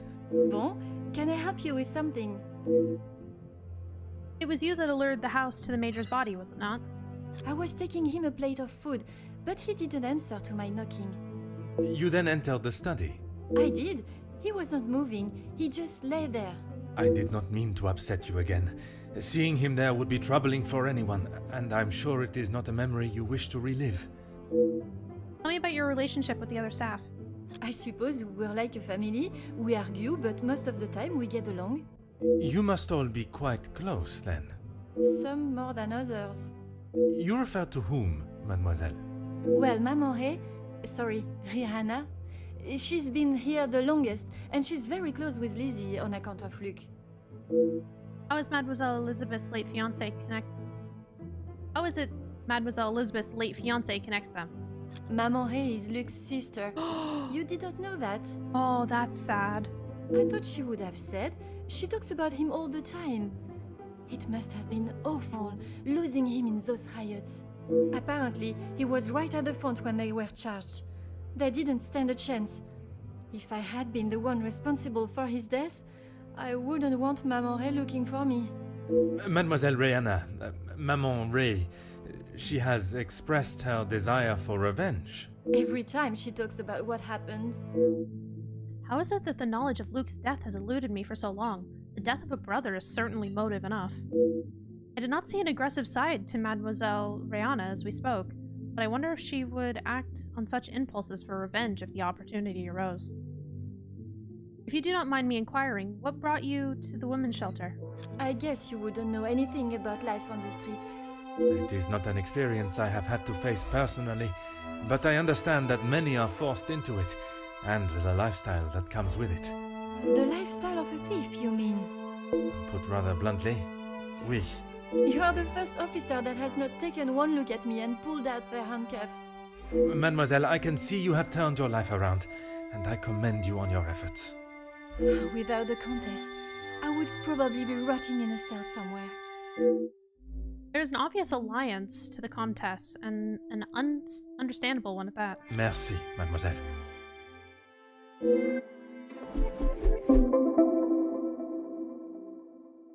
Inga may seem nothing more than an innocent young maid, but if there's something that she is withholding, if I'm to solve the case before me, I must learn what it is. Okay, I think I'm gonna stop it there, because I am just on the precipice of about 4 hours, and I want to make sure that there is... You good?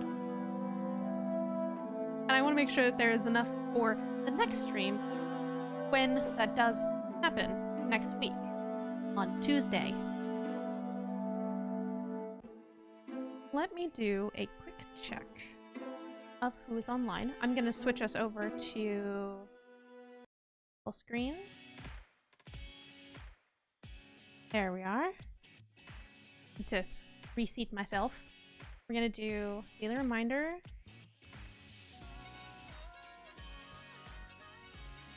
Flash, not an exclamation point. No, it is an exclamation point. Bunk bunk! Yes, it is bunk bunk time. Let me check very quickly, see who is online, see who we're gonna raid today. I believe I saw Frasley was online. And I'm going to assume that she is still playing Subnautica, but I'm not sure. Let me see.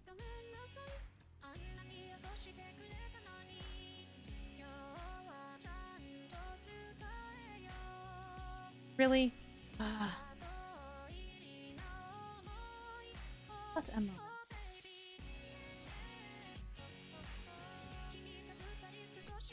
Okay, who is streaming? Rosalie is in fact streaming some more Subnautica right now. So I think we're gonna go say hi to her.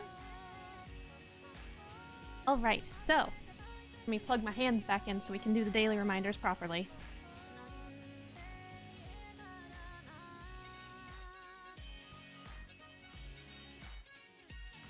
Alright, this is your... And I should also bring you guys to the front. That would probably be smart, so I can look straight at you instead of off to the side like this. Tab. So this is your own personal reminder to drink some water, eat at least one meal today or a really good snack. Also to go to bed at a relatively appropriate for you time period, whether that be 2 in the morning or 4 p.m.